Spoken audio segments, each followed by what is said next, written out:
as they exist now to deal with the second batch. Right? That's one. If you're going to even employ those teachers, the question is, where are they going to stay? Are you going to increase teachers' bungalows? Or where are they going to stay in the communities to deal with it? Or what? These are practical problems that we must face. But you see, governance is a continuous process. And so you identify the problems, you take pragmatic steps to deal with it. If we say that, okay, we have to build infrastructure first before we admit all people who are who qualify to the secondary schools, they are not they are not growing any younger. Their ears will also be growing, moving. Some may even get to a point that schooling may not be an issue anymore. They cannot wait before you realize they have gone themselves into. They have got themselves into marriages and all those kind of things to the detriment of their own future potential and all that, right? Mm-hmm. So some of these things cannot wait. They cannot wait.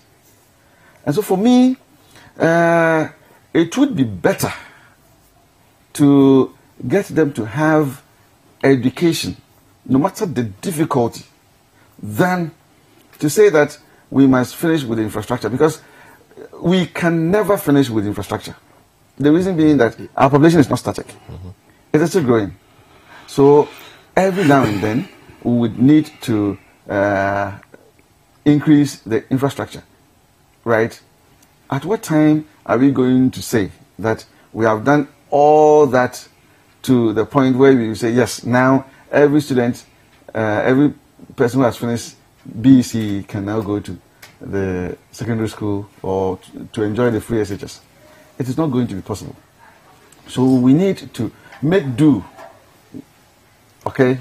Find innovative ways to deal with the current problems. Yeah, but I see, very well, but I think the difficulty has been that the announcement of it appeared too sudden. So for many of the people, or the critics, if you like, they feel it's not been well thought out. They feel that consultations on the matter were not broad enough, because there are many people still asking questions, people who you expect to have information on it, like the teacher groups, for example, like Charles, like Chops, and a few other people. You expect them to have information on the subject because they are key stakeholders. But when you talk to them, they don't appear to have a full grasp of it. So the problem, I think, has been that maybe the certain group of people haven't been engaged well enough.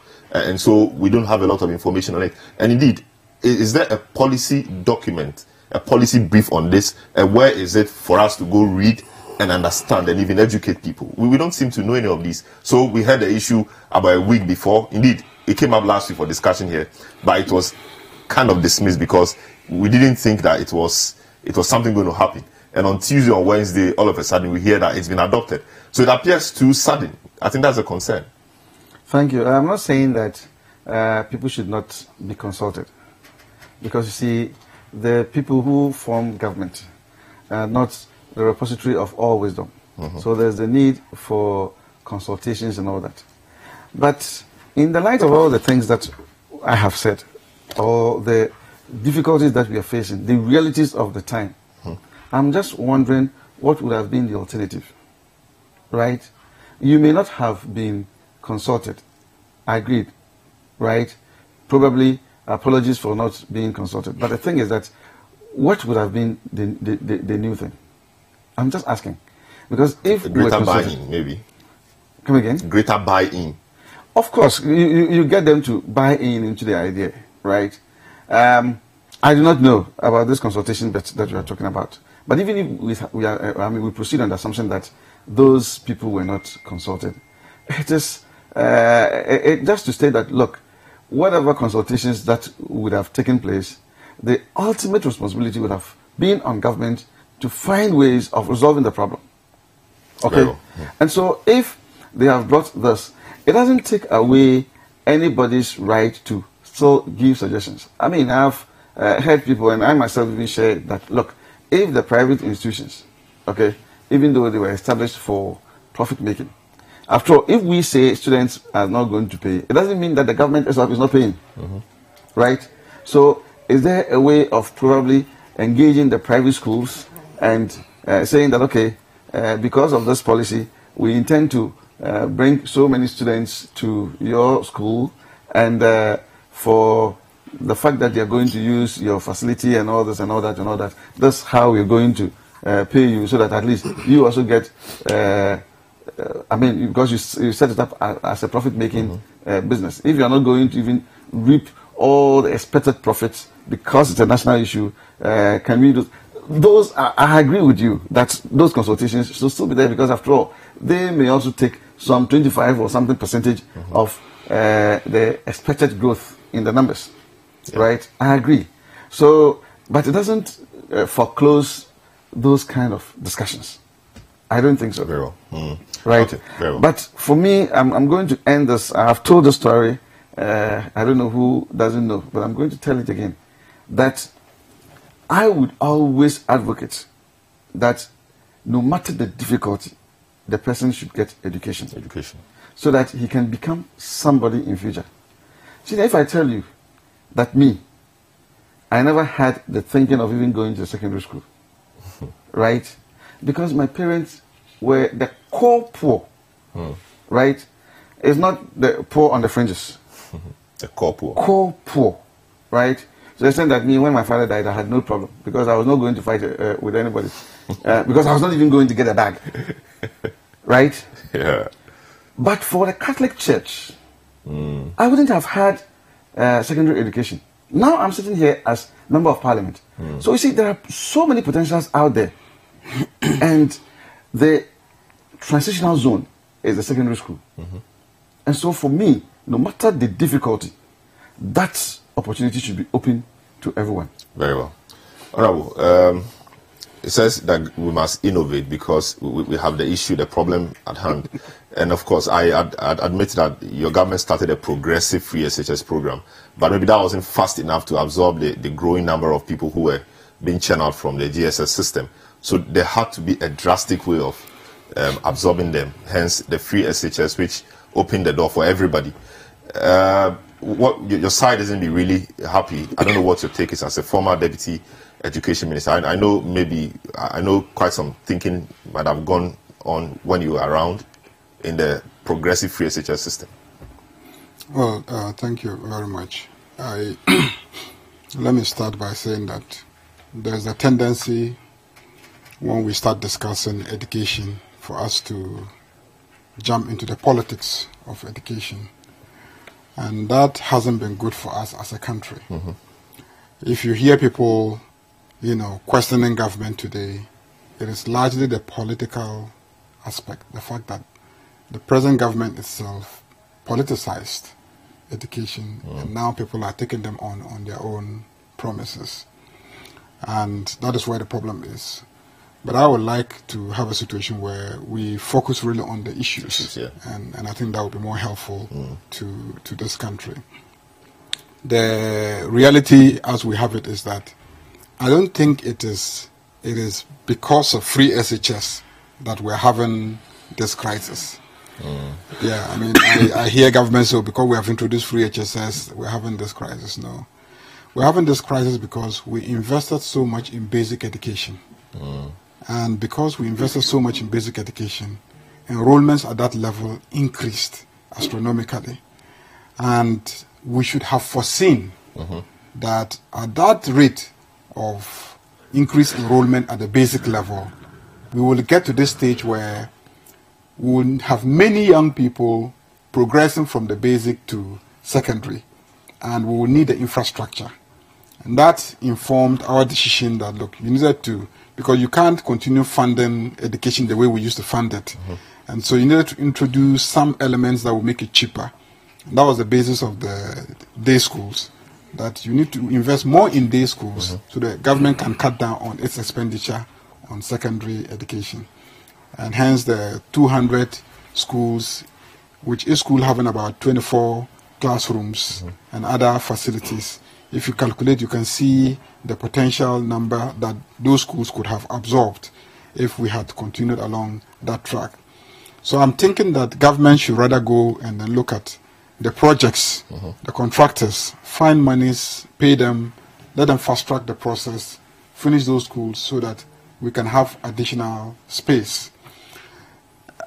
I have heard Imani mention the issue of private schools. If you recall, when they announced the free SHS thing, one of the issues I raised at that time was that we should rope in the private schools. If you recall that, I used to advocate for the private schools. Let's rope in the private schools and see how much additional space the private schools could create so that we could use them at that time. Nobody was paying attention to me. People thought I was just doing advocacy for the private schools. It's because I foresaw that the space will not be enough, and so you needed to bring in the private schools. But people thought that the private schools will die because they would not have enough children to take in and then charge, because everybody will be going to the free public schools. So we need to bring that in. Now, when you look at the numbers, about 477,000, students who will be looking for space, which is only 270-something thousand available spaces. So clearly you have a crisis. And how do you deal with the crisis? Immediately you can't provide enough space, and so the dual track system that has been announced. I, of course, will admit that there hasn't been enough sensitization.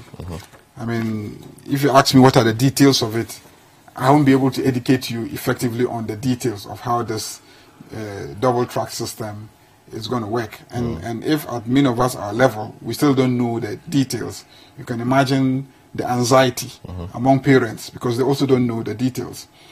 I recall several years ago in my own constituency, Boku Central, we had a major issue of children who you will find in the morning and you will ask them, why are you not in school? So I'm in the afternoon shift. Then when you find the same child in the afternoon, another person finds the same child in the afternoon, asks me, why are you not in school? So I was in the morning shift. He went to none of the shifts. He went to none of the shifts. We say Now, the dual track system, for many parents who may not be very educated, and without very effective supervision and monitoring, you may have children just playing their parents. Oh, I'm on this track, and leaves home and says she's going to school or he's going to school and doesn't go to school. And then the next time I'm on the other track and then confuse parents. So, one of the reasons why parents are anxious is that what are the details? How do we monitor? How do we ensure that our children are in school and etc.? How do you implement it? Second thing is, I heard the president talking about 8,000 teachers. New teachers being recruited. Because to run the dual track system, you may need double the size of your teacher population. Because for the infrastructure, yes, I read your piece, it will lead to efficiency in the use of infrastructure. But if you have one building and you are now using it 2 times, instead of using it once, you are almost doubling the utility of the facility. But then the issue is teachers. Are you going to have the teachers teach the whole period without a break? Or you're going to have 2 sets of teachers, this one taking this track, and then they go rest, and then the others come and take the other track. If you are going to change it, then we have to look at conditions of service. What is the remuneration package for the teachers if they're going to teach additional hours because of the arrangement? And if they're not going to teach additional hours, then you are employing, and then that has implications for the budget. Already we are struggling with our budget, and the justification for changing the levy, get fund levy, what they got, the NHIL, and then get fund, and then VAT itself. VAT to a levy, is that it will rake in more money because we need to put in more money in education. So already, even with the free SHS program, putting in oil money, putting in all sort of monies, we are so struggling. We can't really, fund it effectively. Now, when you change it to double track system and you need to multiply by 2 the teachers and other facilities, how are you going to finance that? So those are real issues. There's the argument about the quality of education. I will say that there's some merit in that, but not really, because quality of education is largely determined by one, the time on task. How much time do teachers spend on the task of teaching? The contact hours. Contact hours. And then secondly, the input, laboratories, consumables and etc., so the teachers can teach. Those are the teaching and learning materials. Those are the real determinants of output. Now, if you change it to a double track system and you indeed invest in those areas, and you are effective in supervision and ensure that time on task is right, then you may be able to maintain the standards. But given that the existing system, we haven't even been able to effectively do that, and Ghana records one of the lowest times on task in terms of teacher performance in our country. I don't know what will happen if we change to the double track system. So clearly there is a major crisis. The issue of consultation, truly I don't think that there hasn't been that much consultation. Maybe there's been engagement with experts to discuss it at the level of experts. But education is something that the whole society should be mobilized around. Even the village chief should be involved and should know, so that he or she can, he can help in supervising and making sure that teachers are in school. And when I discuss education, I discuss with the chiefs in my constituency and urge them to assist in supervising the queen mothers and etc. Because they are there, they see the school is right in front of them, and every day they see which teacher comes and which teacher doesn't come, and what they are doing and what they are not doing. So all these people must be engaged. So consultation perhaps with experts, but I think that there should have this broader consultation. And now that the president has announced that that is what is going to happen, then we must see a lot of sensitization. By now, they should be running serious adverts on radio, on television, breaking it down so that everybody understands how it works. But we shouldn't also discount the fact that times are changing. And as times change, how education is delivered must be reconsidered. The traditional mode must give way to delivery mechanisms now that take into consideration change circumstances. There's so much technology available that could be used to enhance the delivery. So much technology to enhance monitoring, assessment, and etc. And we must look to these technologies to be able to achieve our objectives, both in terms of delivery, in terms of monitoring, in terms of supervision. And the entire society must be mobilized to be able to do this.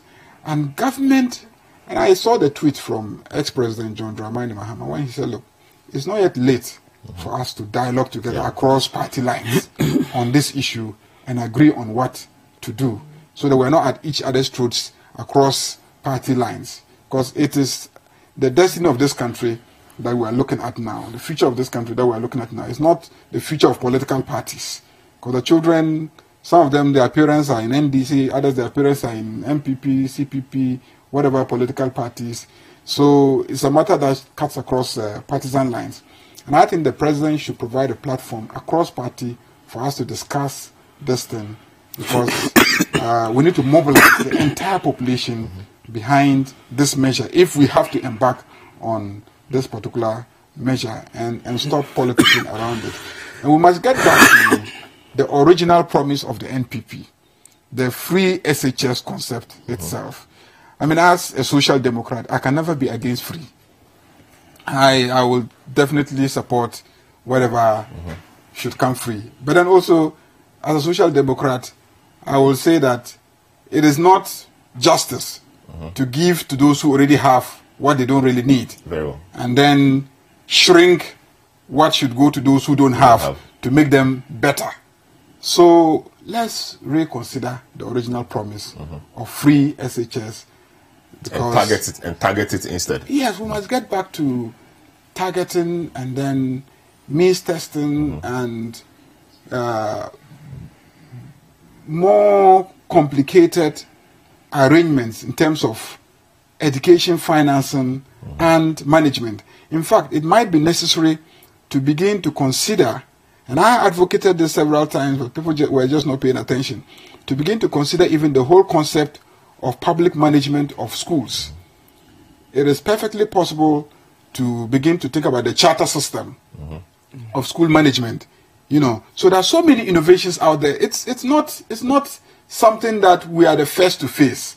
Many countries have faced situations like this, both developed countries and developing countries, and they have used these mechanisms to deal with the complicated questions of financing. They have used different mechanisms to deal with the complicated questions of delivery. They have used different technologies and applications to deal with the complicated questions of monitoring and evaluating child performance. It is not magic. It is there.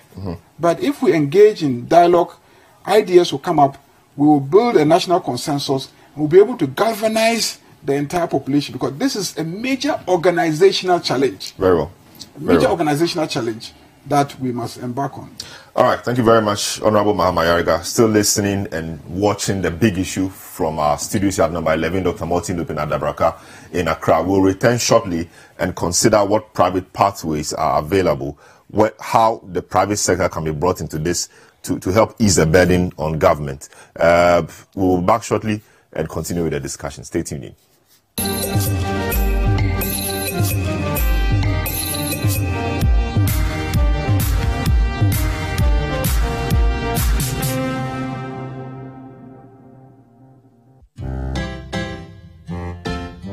The City FM Literacy Challenge is back. Are you a JHS student? Are you willing to contribute to change? What would you do if you were the president of Ghana? Do you want to win a whopping 10,000 Ghana cedis? If yes, then participate in the Literacy Challenge 2018. Level 1. The year is 2035. The law allows people below age 40 to contest the presidency. As a presidential candidate in a general election, in no less than 600 words, write your manifesto speech. Remember, letter must be in your own handwriting, must be endorsed by a parent or guardian.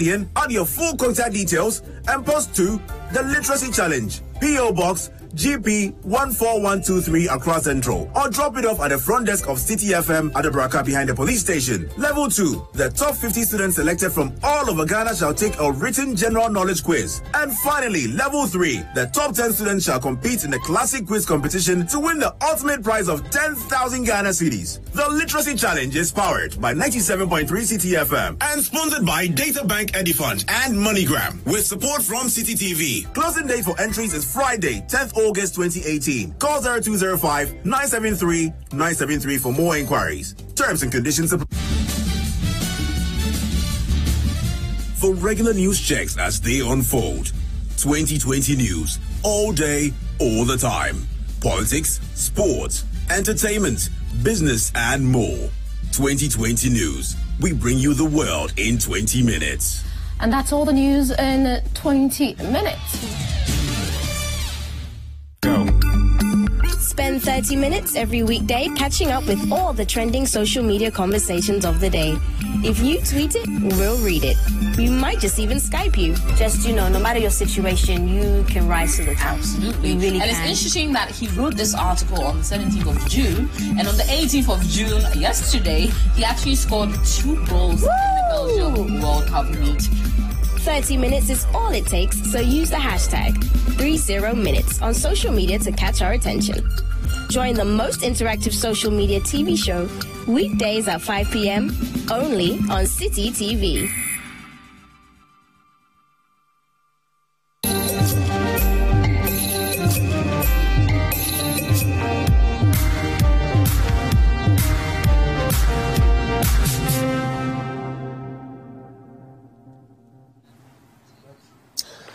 All right, you're welcome back to The Big Issue, live on 97.3 City FM and on City TV. We are just discussing the double track or double intake to the senior high school level as announced by the president earlier in the week. And we've been looking at various aspects of it. We want to now get to how the private sector could be involved in this. Imani has been quite big on that and has been advocating that the private sector be given the opportunity to make an input. All right, so Franklin, I've seen a number of your comments which talks about how the private sector could be brought in. Do they have the space and what arrangements are there to be made with them? Certainly, government cannot pay them commercial rates, if you like. What arrangements are there, and how should government approach this? Well, first of all, let's not run away from the fact that this policy, if anybody suggests that there wasn't time to reflect and think over it, I think it's a lie. You know, some of us were consulted way back in 2008, and we sat eyeball to eyeball, did all the work. In fact, we did an estimation of the numbers we're going to have from 2016 to 2020. In fact, in 2018, this year, we projected that there's going to be a total number of about 637,000 students. But based on a 70% pass rate, 405,000 would need spaces. This was 2012. And the persons we met were government, of course the president, because this was when he wanted to understand our position. And we met, we discussed it, and then we said, well, we're going to dig up the data. And we did produce a document. For the World Bank, I remember even access to do some work around the same thing, JHS and all of that. So there's a lot of data sitting down. How many are the students for this year? 470 something, right? 472,000. Our estimation, based on the 70%, 180,000. Yeah, our estimation at the time, 2012, based on the 70% pass rate, that's assuming not everybody was going to go through, was 425,000 spaces. So that data is sitting there. Kofi Bentil was the one we asked to actually lead the efforts, with Bright and Salom doing all the calculations. We met over almost 2-3 days to do this work. It was the reason why we were vociferous, that if we didn't have the chance to deploy the policy, it was important to start looking at how to create spaces.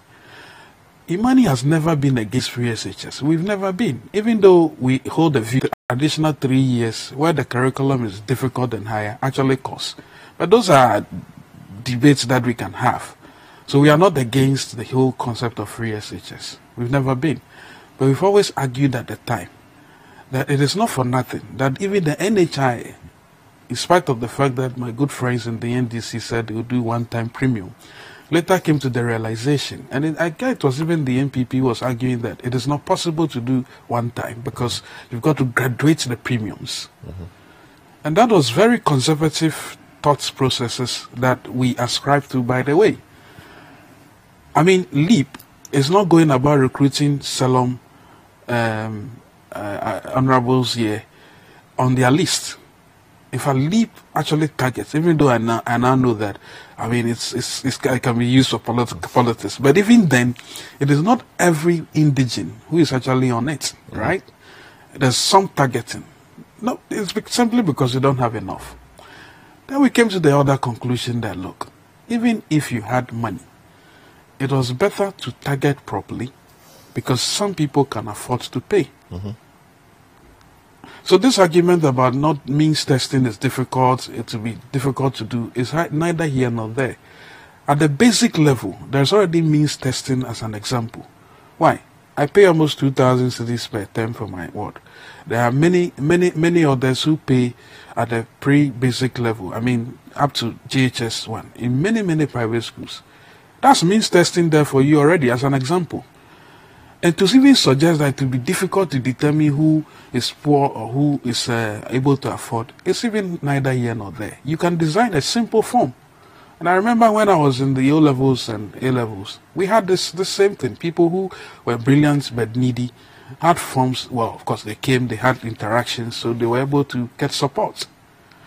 So I just wanted to establish that. To come back to the major question you posed. You know, it's interesting, but about 4 or 5 months ago, the Council of Private Senior High School Operators actually came, the leadership came to Imani and came and told us a whole lot about their challenges. In fact, when free SHS was introduced, they lost about 75% of their students to free SHS. Well, of course, I mean, clearly it was free and everybody thought that they needed to get the space. Down to 25%. In fact, I saw some of the infrastructure some of them had. I marveled. I mean, I don't want to mention this, but a typical one like the Angel schools and the rest. These were schools that were dotted all over the country. Yes, not all of them may have the same levels of facilities. But when this debate began recently, they got back to me again, and I said, do you have data on the number of spaces you have in over the 300 schools, private SHS across the country? And by private SHS, we are not talking the SOSs and the GIS. That's upper level stuff. These people charge between 1,000 to about 1,000 for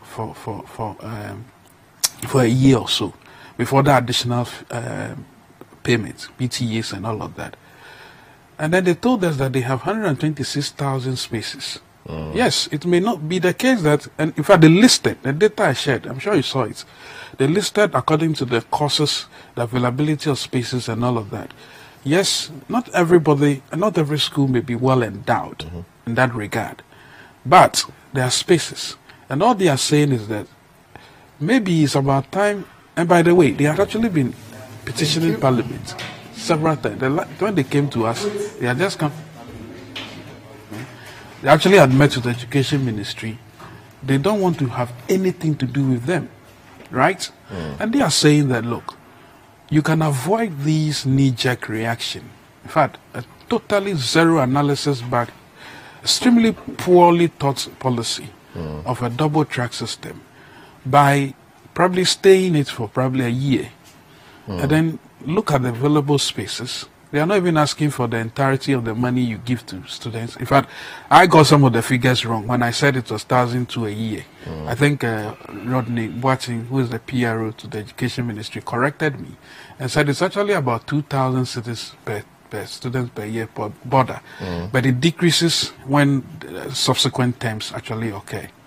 All they are asking for is that if we got even probably half of the amounts you give to those in the public schools, we are entrepreneurs. We can raise money, go for a loan, and we can do something to help stem the tide. So that was the case. And I thought that, I mean, if I were in policy, the most sensible thing to do is to actually sit with these people, because you've actually licensed them. Don't forget, these schools are not operating illegally. Why did they say that government is not willing to engage them? What reasons? Because the understanding, of course, in fact, they don't even have any proper explanation for them. And which people in government did they speak to? Oh, they've tried many times to meet with the Education Ministry, the minister himself, who is totally not interested in having a conversation about private pathways. And that's worrying. The idea of a free SHS is that every student, every pupil so qualified would have access. Is that not the case? So in what is done in other places, you have to copy and copy with precision. You could actually adopt a voucher system and allow them to go to whatever schools they want. The argument that you have to centrally place them, and which they like, by the way, they are not saying they don't want it, is that you are actually suggesting that these persons are profit-oriented, and because of that, they don't need those services. But you are forgetting that it is these same persons who in private lives actually toil and pay a tax. So if the state is supposed to be progressive, it has to be applied across board. But let it not be said that because some professor sitting somewhere started dreaming about this double track thing on your station, when I heard it, he wasn't even coherent. He started wishy-washy there about, all of a sudden, 3 days later, it was in some document called being adopted. And you haven't even seen the free SHS policy from day one. You've not seen it. Look, education is not like giving vaccination. You know, these days I'm going for hepatitis B vaccination. I've gone for one. I go sit, they give me a shot, I leave. Second shot, the third shot, I'll take it in December. It's done. Okay. Education, you got to prepare the minds of persons, people. I don't even want to dignify the conversation by discussing the 41 days. By the way, you also realize they've not even engaged those who matter. Nagrat, the teachers. There was a banter between the Njeka Bonu and the Deputy Minister. A totally confused position that the Deputy Minister had taken, bereft of any iota of understanding of how education policy should be. And this guy just ripped through him. Jakabonu said, but you didn't even consult us. We are going to do the teaching. Look at us. We are even arguing over the number of days and the number of times we be in school. The way we do policy in this town, I'm afraid, with almost everything, leaves so much to be desired. And then the other thing I heard was, I saw the document. They said Japan is doing it, Kenya is doing it, and so we should do it. You know, I don't know those people who are advising the education ministry. What they actually do in those countries are very different. Exceedingly different. In Japan, they are not doing it because all of a sudden they woke up and they have numbers. Because Japanese are taught, they think better, by the way. They just didn't wake up and then all of a sudden they have so many numbers and they are dealing with it. There's a component about the practical aspect of education, which we are not facing. We did it with JHS, right? And it was a mess because we never got to do it well. All those, even Kenya right now, I was reading the Harvard produced paper based on extensive studies done on the Kenya model. It's undergoing a review because they realized that the curriculum has become a challenge. So anybody in Australia, that was even the worst example. The Kenya one is not, it's a multi-track, but their definition of multi-track is quite different. The single track is what we have, for example, in GSS, where everybody's on a single track, everybody's studying the same thing, so that's one track. Yeah. At the next level is what we already have. So you have one track which is science, another track which is, for example, arts, another track which is business. So that's it's even subject based of multi-track, and not as in intake. Which is even based on probably the identified competences and then the laws of the world. Something we hardly do here. And even in the case of Germany and other cases we've been told to look at, theirs is quite different. So they have, for example, for technical and vocational institutions. So you spend a number of days in school, and you spend the other half of the year with industry. Exactly. So you complement what you study in the classroom. That is a kind of multi-track they have. But look at the people who go to technical and vocational schools in this country, the wretched of the poor, because we don't respect technical and vocational education. Very well. And so, I need to land. And I'm saying that this policy, zero analysis backed, poorly taught, and it's changing every day. But the last I heard was that somebody from Parliament, I've forgotten the man's name, an honorable MP, who is on the Committee on Education, suggesting that, oh no, it's not every school that will do double track. Yes. I mean, complete disorder. I was actually coming to that. Yes. Chaotic. And so for me, really, this whole thing that we are doing because something has been thrust upon us, so we should do something. It is not true. There was a lot of data. I think he's the chair of the Education Committee. Right. In any case, he spoke. Yes. He spoke. And if everybody in government is allowed to speak their mind, like the Ken Oforiatas of this world, Ken is the exchequer. He's the one looking at his computer forlornly and saying, guys, what are we looking at here? Can't we do this thing? But that conversation was had like yesterday. Anyone who is suggesting to us that because we now have a problem thrust upon us, I'm suggesting to the person that we saw this problem long ago. Some people thought through it. We spent days at Alisa with my folks because some persons in government today access to help with the policy and did the extrapolation. I'll share that data with you up to 2020. So we saw it. We liked it. And we suggested it. We didn't go for it. Very well. So Sydney, I mean, we need reforms. I mean, you can't continue running the same system for a long time. We certainly need reforms. I remember when this thing came up last week. We didn't actually have a lot of time to discuss last week, but we thought it wasn't something we would want to do. So I mean, all of us around the table were a bit dismissive of it, only to hear that it's going to be the deal. Do you think that we are rushing the reforms? What's that? The double track? The double track, yes. That we are trying to put together. You see, increasingly, I'm coming to the conclusion that we tend to be overly dismissive of policies and maybe programs that are implemented by government, because we come to some kind of conclusion sometimes that people in government and policymakers don't think and have no clue what should be done. We overanalyze and we overindulge ourselves in thinking that we have a I know it all policy.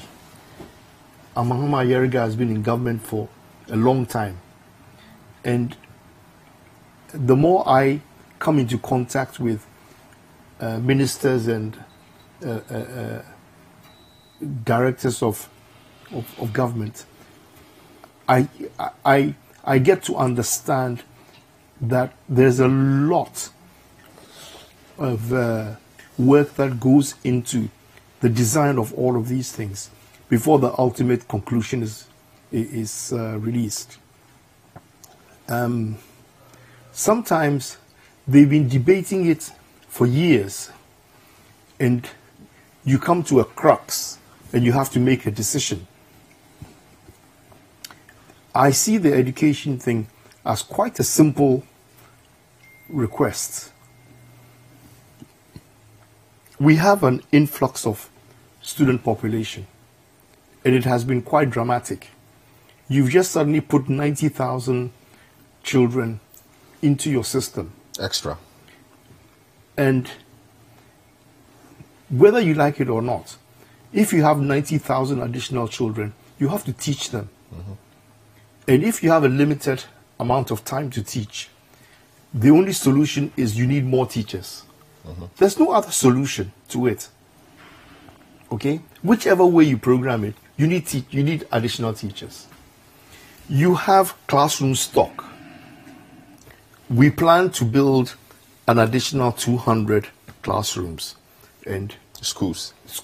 And Mahama Ayariga was saying that this is something that was recognized, that there will be pressure on the senior high school system because we have done a lot of things like F-Cube and all of these things. They should have given us 4,800 classrooms. Exactly. And we didn't have them.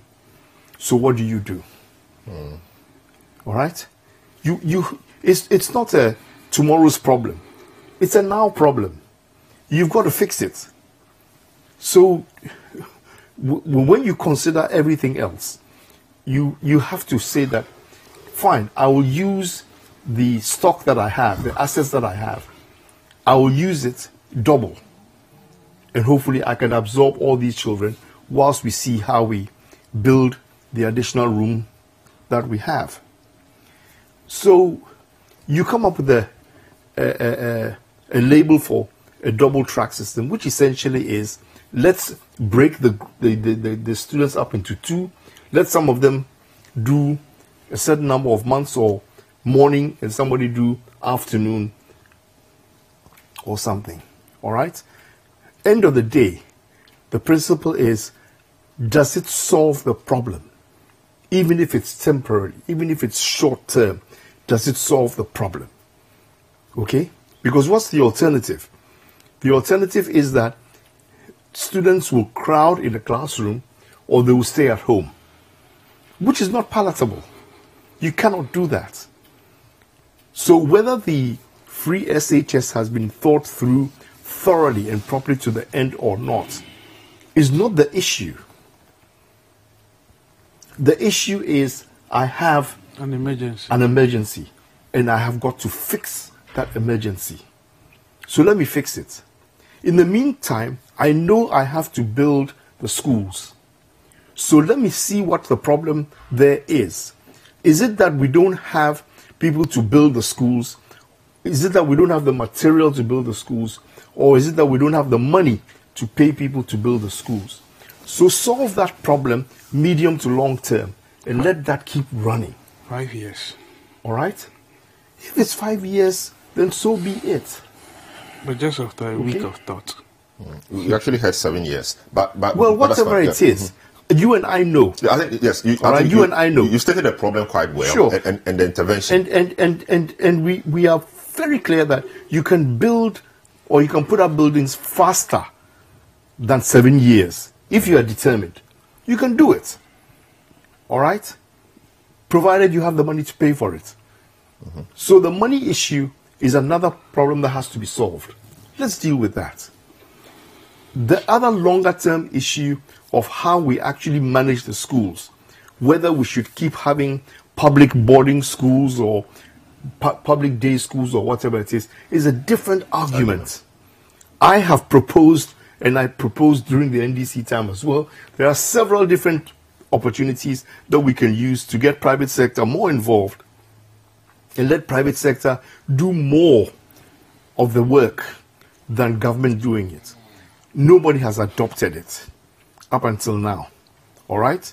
So you can fault government for maybe not bringing enough thinkers to the table to determine what to do. Different matter. All right? Different matter. Then I liked what Alex brought up. Or was it, I think, it was you. Systems have changed. We should be able to do a lot more modern technology thinking in education. All right? We can get children sitting in the library and studying. We can get them in the classroom and studying. We can have them at home and studying.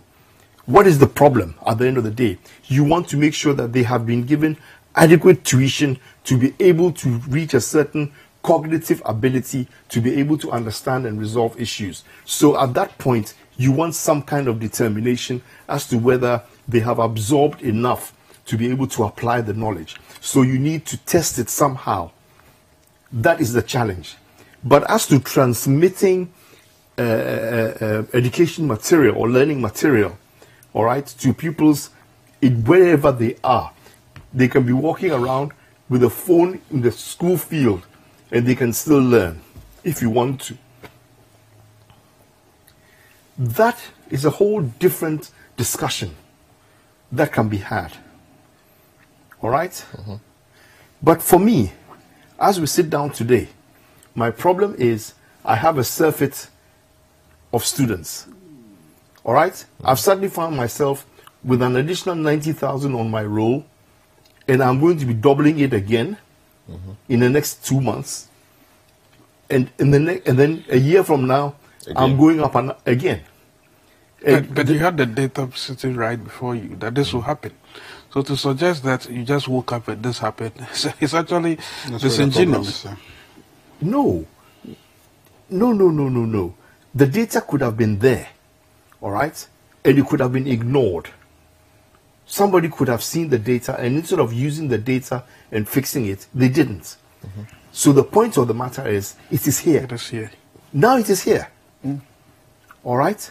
So whether you had the data or you didn't have the data, we can discuss that and fault people and decide what to do with those who ignored it and put measures in place to fix that as we go forward. You had a conversation with people and you brainstormed something for hours and you had a projection going for 2020, and if nobody adopted it, then that is a problem, a system problem that we have, that a possible solution was ignored. How did we ignore it? And why did we ignore it? But you see, if there's data, then what's the use of data then? That is why we elect people. That's why we have leaders. They should be able to look at the problem, the data available, project, solve it before we get there. Because the situation we find ourselves in now will put a lot of pressure on a lot of other stakeholders. So parents, for example, how are they going to adjust to this new double intake system? Their children will go to school, at a certain time, they have to come back home. They have to make provisions for all these. Parents will go to work. These are young people. How will they be taken care of when parents are away? They'll be home for a longer period of time. Must they get extra classes, teachers for them? I mean, so coming out to say this about a month to September, a month or a few days more to September, when the intake is to happen, I think, in all fairness to the people raising issues, I think it should have come a bit earlier, or they should have been given adequate time to process it and know what to expect. You see, some of us have got children. We have had children, and we have brought them up. We have groomed them. And some of us still have children who we are grooming. You see, there are certain things that you don't agonize over. All right. I'm trying to look for a most practical example between a parent and child. I have a child who's supposed to do their homework, and they are dilly-dallying. They don't want to do their homework. They are running around instead playing. Sometimes I give you an ultimatum. Sit down and do your homework now, all right?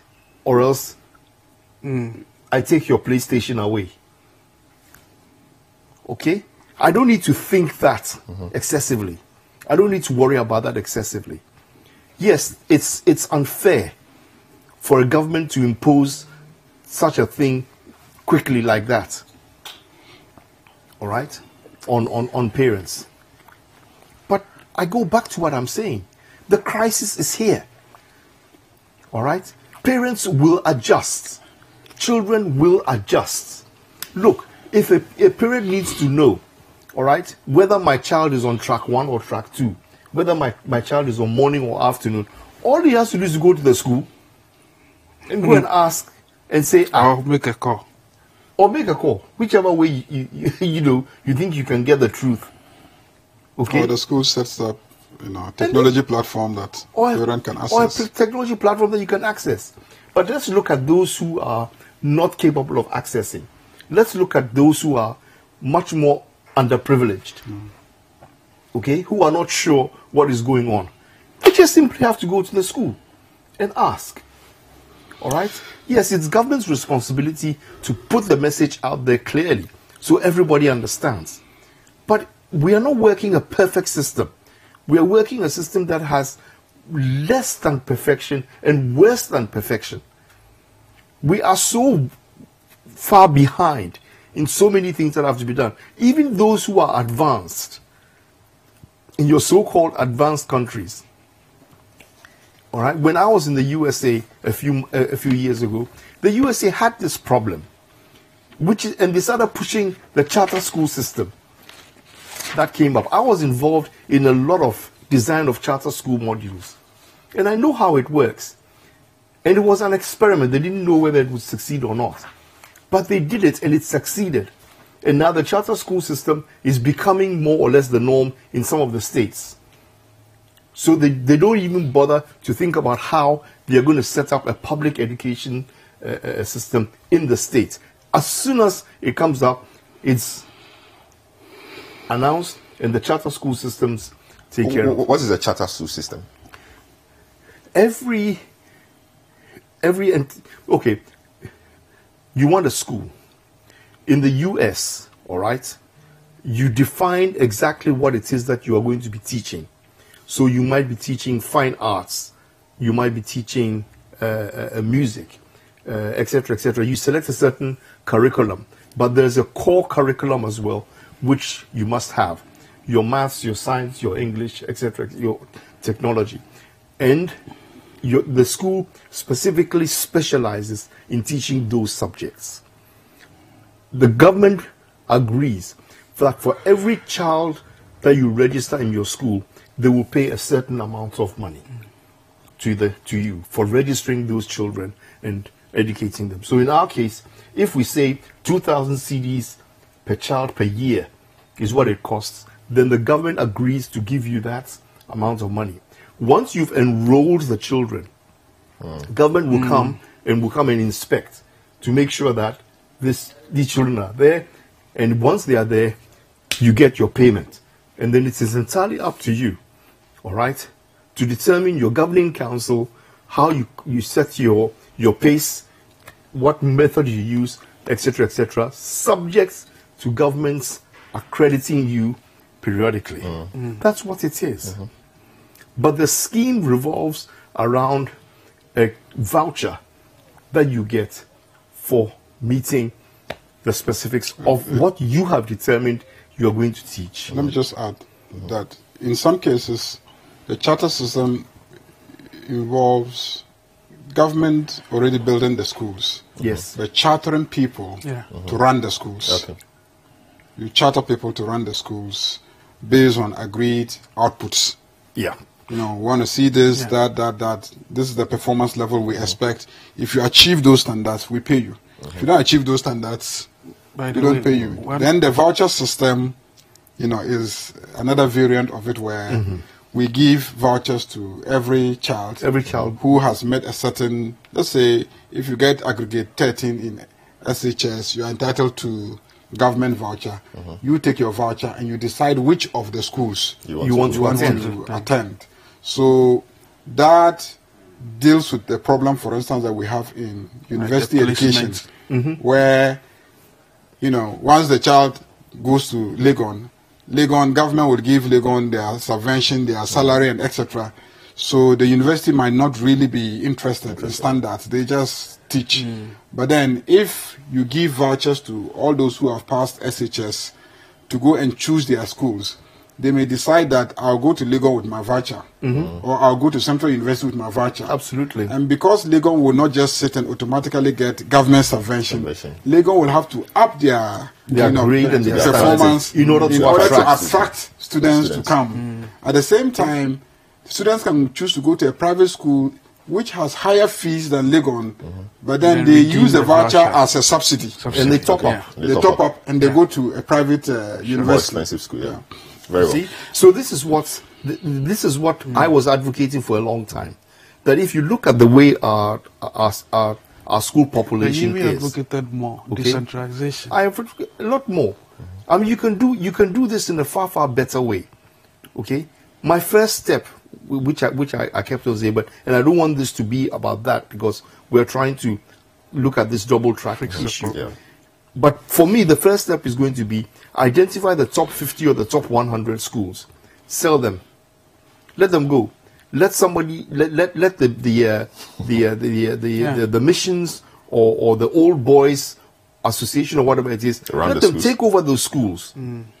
All right, we made a mistake, and it's not too late to reverse it. I think it was during our Champions time. We took all these schools and we annexed them from all these institutions and the missions. Give them back.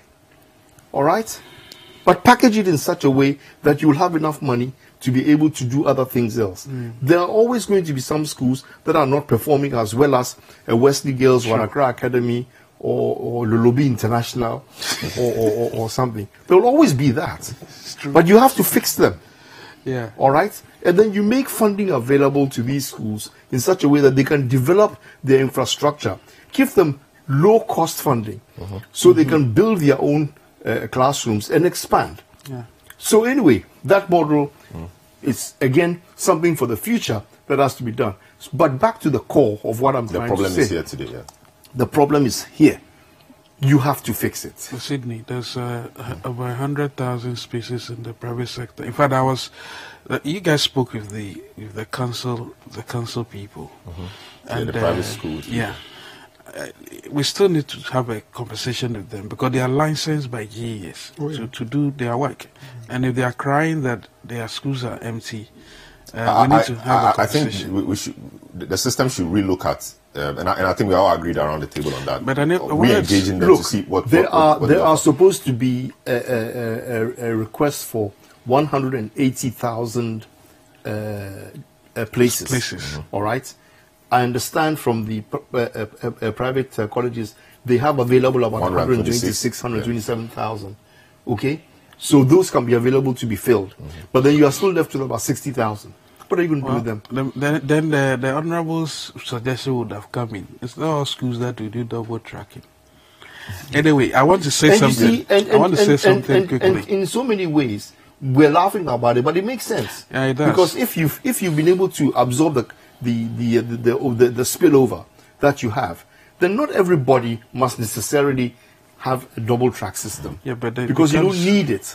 It becomes difficult for examinations. It becomes much more discriminatory. But I wanted to say something quickly. But it is a thinking process. You have to think through the problem and get a solution to it. They didn't allow us to think through it. They gave us only 5 days. All of a sudden, it's become policy. So we did not discount that particular problem. You see, one of the challenges I had to send this submission is that it's suggesting that, well, in spite of data and analysis, we have an issue. I'm submitting that we saw this way before. In fact, it's very important to make that point. Having said that, I think both of them, Honorable Ayariga and Sydney, said something about management of public schools. And to that, I think I would have to say that the current education ministry is actually engaging some British-based company to actually model this whole idea of managing public schools effectively. And I think it's a conversation that ought to be had. Very well. So, Honorable Aban, yes, sir. I know you wanted to make a point earlier about the scholarships for means testing and that kind of thing, but you make that. But what happens to for example, track 1, after they've done their first semester, they come to sit home for all this period? What happens? I've heard in other quarters or in some quarters the government will look at organizing classes for them, that kind of thing. What really happens? Because they are young people who will now have a lot of time on their hands. They are not like the university people who are a bit older and so can be a bit more responsible with their choices. What would they be doing around those times? Do we know? Is that the way? Sorry, Alex. Is that the way it's working? Yes, you go for 5 months, and then you come and sit home for another. I'm not sure whether it's 81 days or 41 days. So you go for a certain number of days, you come sit home. The next track also goes back, so they can use the same facilities. So when they are done, they come back. So you alternate. Second semester. Yes. But that doesn't make sense. All this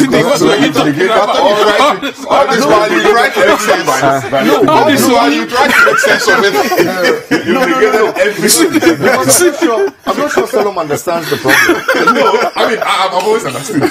So it's like a semester thing. But that is not using the classroom block. No, it is using it. So like you have 20 people, but you have spaces for just 10. So let the 10 go, they come sit at home, the other 10 will come in, fill the space. So you have the same infrastructure, but dealing with a lot more people. And the analysis all along I thought is based on this, which made quite some sense. But with this your comment, you've negated everything. So let's put your thoughts together. No, are you sure you understand? You're sure you understand? That is what the double track is all about. Because my understanding of double track was that some people are coming morning and they're using it. That's a shift system. That's a shift system. The shift system and the double track are different. Yes. So how do we get this? How do we get the whole thing? I was making that. What happens to the people? The reason why I said we haven't educated ourselves. Somebody who reads and who is all over the place with analysis and all. And understand educational systems. And understand educational systems. Talking about the voucher system and all. You don't even understand it. That is the problem. How much more a parent somewhere? Not that he didn't understand. He didn't have the information. Exactly. He didn't have the information, you know. So how much more the ordinary parent somewhere? All right, I come to you, Honorable. Thank you very much. Alex, you better explain it to me very well. No, I think so that the document of the matter is even not for somebody sent me a document last night and urged me to look at it because it explained the whole thing, and I didn't, because I was saying to myself, frankly, this thing somebody has already thought about it and sorted it out. Now, why is it my business? All right, so once you look at that document, you put your thoughts together. Let's have yes. I think that the display by Sydney. Well, he did a fantastic analysis. Oh yes. He did a fantastic analysis, diagnosis of the problem, but without really understanding the difference between shift system and double tracking system. Well, it's still a shift. So it's still a shift, is it not? It's a longer shift. It's still a shift, but not a day shift. You know. No, but I think it drives home the point that the education of this policy is not as good as we all expect it to be, right? So those who have the obligation, the duty to get all of us to understand, Sydney's display here should immediately let us know that no, we need to step up the education. Okay, yes. So the question is, they would go, let's say, for whatever length of time. We are not even sure whether it's 81 days or 41 days. And then they will come back. It's 81. Right? Days. They will come back and then still go after. Come and go. Right? I don't want to. I don't understand. Sound very simplistic in this matter. Okay. Let's. I don't understand. Let me help you. You have been in that ministry. Divide 12 months by 4. How many months each do you So I have 3. Oh, 3. I finished GSS a long time ago. I'm just give a rough illustration. So you have 4 sets of 3 months each. So Group 1A comes from January to March. That's 1 semester. They go home. Okay? Then Track 2 comes from the same January to March. No, they don't come January to March. They come June Sorry, to August. They come from April to June. Okay? Yeah, Then they go home. Then one comes back. The first batch which came in January comes back after this one is gone from home. June. Are you getting the For a second So the semester. first batch comes Yes. Q1 and Q3. Yes. And the other one comes Q2 and Q4. Exactly. Yes. So that's how it is. That's how it So is. they just keep moving. So they do 2 But semesters. there's supposed to be 2 semesters. semesters. Yeah, 2 semesters Yes. for each track. Each track will do So 2 semesters. we have January for the January cohort. January and maybe so Q1, Q3 is first semester, second semester. Then Q2, Q4 is also first semester, second semester for the other track. So how long would they be staying at home? So that's for the same period. They were saying No. for the entire period that this There's one 1 is month in school. shorter. It's 1 month shorter. Yeah, I mean, this is just a rough illustration, but we don't have the specific, specific time. yeah. But the idea is that when this group is in school, the other group is at home. It's at home. And then when they go home, the other ones come to do the second semester. And then when they go home, the second group now comes to the second semester, and that Then they rounds go up to the the whole next year. year.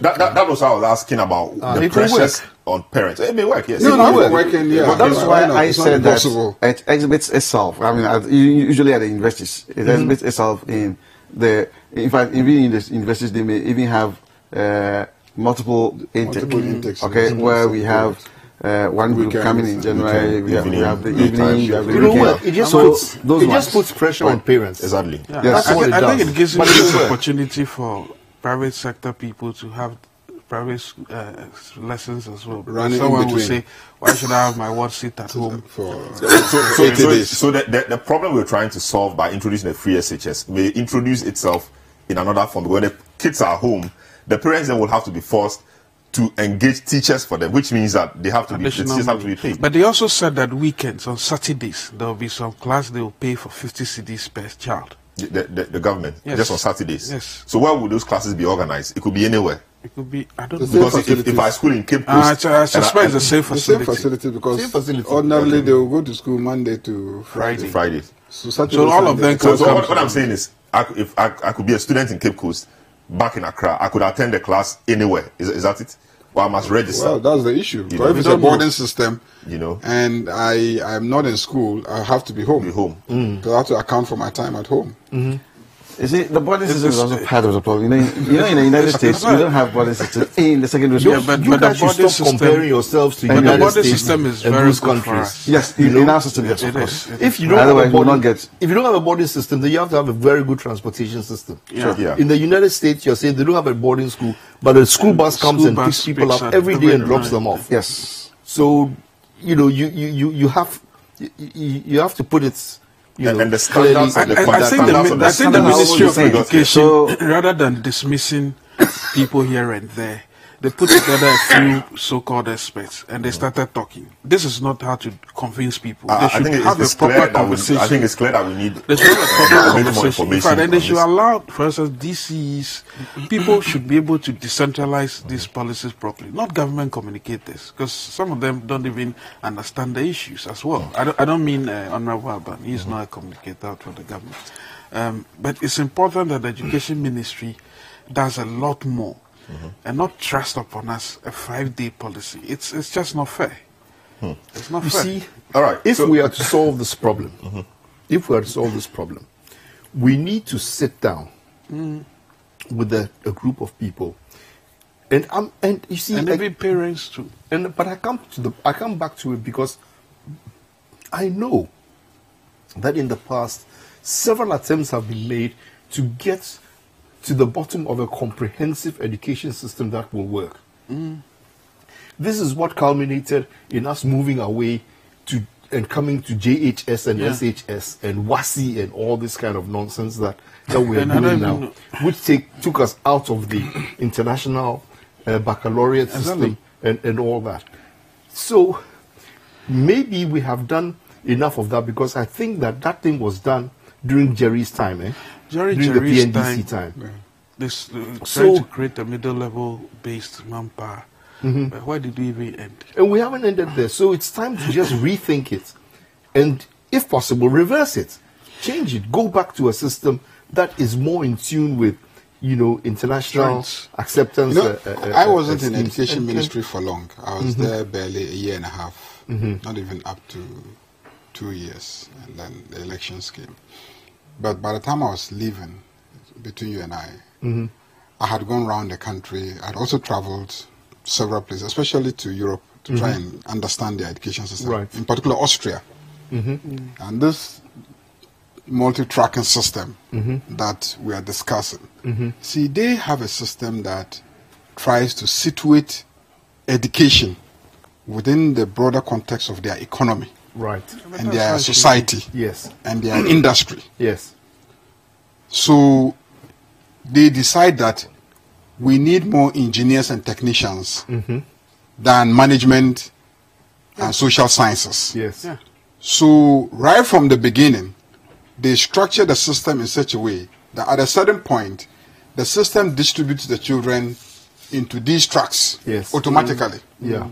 So you start with a system that encourages you to do engineering and this and that, technical stuff. And then at a certain age, by 11, 12, they are taking a decision on your future career. And then they send a few to grammar. They send a lot more to technical and vocational track. So you can do catering up to PhD level. And within the job market, that is recognized. Because you go to a hotel, and then you can have the chef being paid higher than people in management. So even the job market recognizes it. Then you have the technical and vocational education being funded by industry. It is a form of contribution, but it is indirectly a tax. And they pay and they run. I went to the factory that actually produced the turbines for Akosombo. And I saw their school. Their school starts with children as early as 8 years, 7 years. They start them with very basic tools. By 12 years, they are doing the same thing, welding, but using computers to do the welding. That means testing the height there. Using computers to do the welding. And they took us through the system. And so this whole idea that everybody must go through primary school, study English and mathematics and sociology and etc., then go to senior high school and must pass on to university. For them, not everybody has to go to university. But you only go to university if it is totally necessary. So you get the basics and the rest is technical. So if you choose to do grammar, then you are encouraged. At a certain age, you can go along that track. So what happened? You went through all this and did all these visiting and all this knowledge. Why didn't they were kicked out of power? No. I left education. You left the education ministry and moved. But you must have. But at least you would have left some documentation, some paperwork, some discussion, something. But Sydney, you are forgetting that this was the basis for the reforms, the JHS reforms, which obviously never had workshops. But that reform didn't really work. The reform was so badly done. And you know what happened? Yeah. Even the current professor who is leading this multi-track thing, he did a beautiful job leading the reforms, and I submit it was the best reform papers I've ever read in education. 3 to 4 years. Exactly. But then our brothers came and said, 3 to 4 years. He didn't suggest that. I think the discussion at the time was that he didn't suggest that. And he also didn't come back to clarify. But the point is... You see, this is where I think we go wrong. Yeah. That when we put something in place, we never sit back and say, let's review. Impact. Did it work? I think it's because normally we don't have the consensus. So, what consensus do you want? And the politics. It's the politics. It's the politics. So you're unable to build consensus with the other side. So, for example, the 3-4 year thing, for example, NDC was against it. When they came, they reversed it. So there was no time to really do the impact analysis. And they reversed it only because they thought it was going to be costly.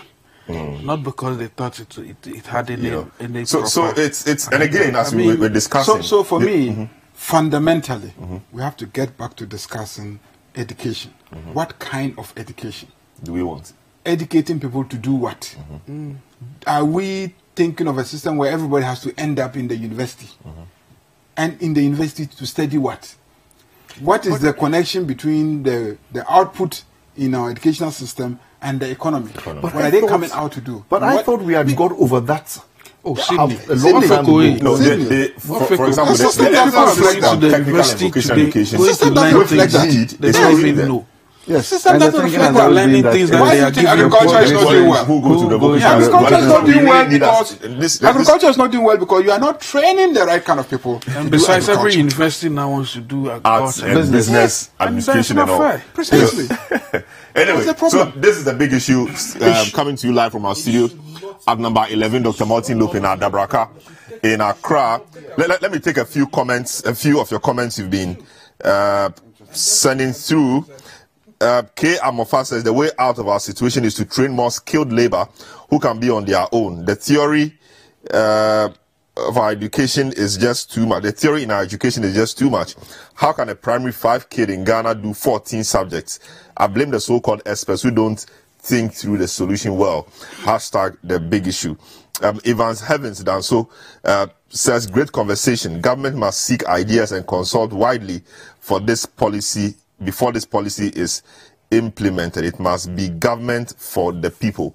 Hashtag the big issue. Amofa says, why do we think educating people is only through SHS? The state of Ghana's development requires more skilled labor, not theoretical education. Frankly, what can an SHS graduate do today? Hashtag the big issue. Niz Zeke is not happy with Sydney. He said, I want to Sydney saying he doesn't understand your comment on the suddenly. Kofi Ada also doesn't appear to be agreeing with Sydney's point, and a few other comments. Efo Kekeli Kokubansa is talking about Emisata, which is fine. I want us to transition to the next discussion now. We will take a short break, come back and look at the issue of the EC appointments or nominations at the EC State Union.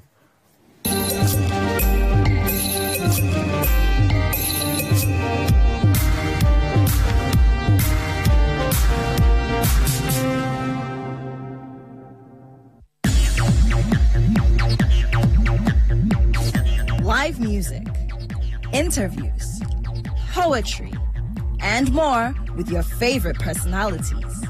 Be our guest on Saturdays from 2 to 4 p.m. for the most exciting moments on TV.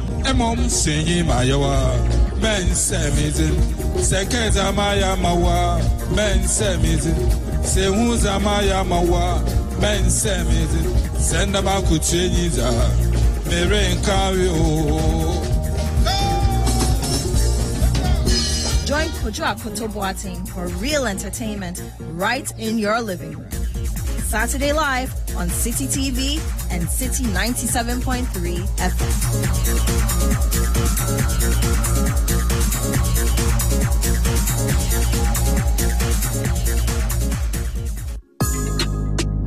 Every Thursday night on City TV, you're welcome to join women from different backgrounds and opinions as they weigh in on your relationship issues. Watch Sister Sister as the ladies get real with issues about love, marriage, betrayal, sex, dating, trust, finances, and more. Join Jessica and her sisters for City TV's all-women talk show, Sister Sister, every Thursday at 7 p.m. Also, live on 97.3 City FM.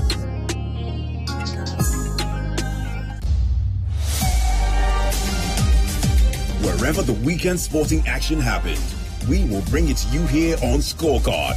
Every goal, every dunk, every punch, the winning strides, and the winning volleys. Come international media, he said, look, wait, sit and wait. Let me have a meal with my people. And I think that that's the same cool, it's the same organization he brings to the field every time I've seen him play. He looks to me like somebody who has played over 50 caps already. Okay. But this guy has barely played over 25 caps for the national team. All of the weekend's action in one place. Scorecard every Sunday at 7:30 p.m. prompt on City TV.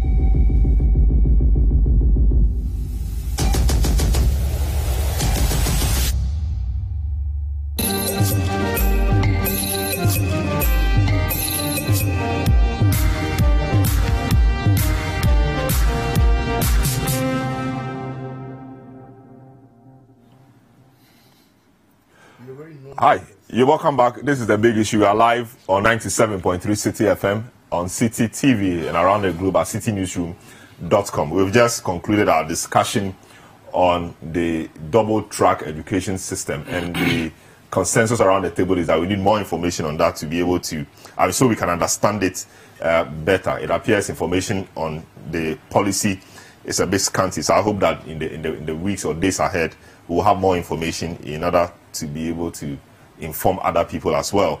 Let me take a few comments from WhatsApp. Dennis from Kofridia, I would like to ask, what current measures did the current administration put in place to cater for the excesses? Because I don't believe they just got to know of this policy. What happened to the e-blocks? How many of them have been worked on since they took over from the previous government? Can they also tell us the budget allocation to this policy? Hudson in Nima said, I don't think the blame game will solve the free SHS problems. We need more solutions now and ways to sustain this policy. We should also think about what will happen in 4 years to come. Paul Mensa in North Legon says, I think we have to build more of the community day schools to ease pressure on the boarding schools. In my opinion, the double track system has more disadvantages than advantage. The free SHS should have been progressively introduced. Emmanuel in Adenta says, putting up infrastructure first before implementing a policy means spending money and wasting time. On the other hand, implementing a policy and adopting double tracking means making judicious use of existing infrastructure and prudent use of time. Now the job is to do timely maintenance for the infrastructure. Emmanuel in Senyabriku says, Salom, let's find out from government if the available spaces include all the e-blocks built by the previous government. It's suggested some of these e-blocks buildings have been abandoned when new. It's suggested that some of these e-blocks have been abandoned when the new government came in. Reynolds in Agona Odobin says, the yet to be rolled out double track system will benefit students. However, every new policy has its own challenges. It behoves everyone as stakeholders to help surmount these impending challenges. Free SHS is for all Ghanaians. Let's help sustain it. So you can also join in the discussion with your comments on WhatsApp or via WhatsApp on 0549986996 or on social media. The hashtag is The Big Issue. Now we go to the issue of the Electoral Commission chairperson and the deputy's nomination. We heard this week that the Council of State has okayed the nomination of Mrs. Jane Mensah as the EC chair, the new EC chair. Of course, that announcement is yet to be made by government, and there are other things which came up as well. The NDC hasn't really had the time to comment on the matter, they say, because of the passing of the late Emisa Atta. You remember Emisa Atta passed on the day after the announcement was made, the announcement removing Charlotte Osei and the deputies from office. So we expect to see a lot more on that front, perhaps this week, now that Mr. Emisa Atta has been laid to rest. So I'll start with you, Honorable Ayariga. What are the concerns of your side?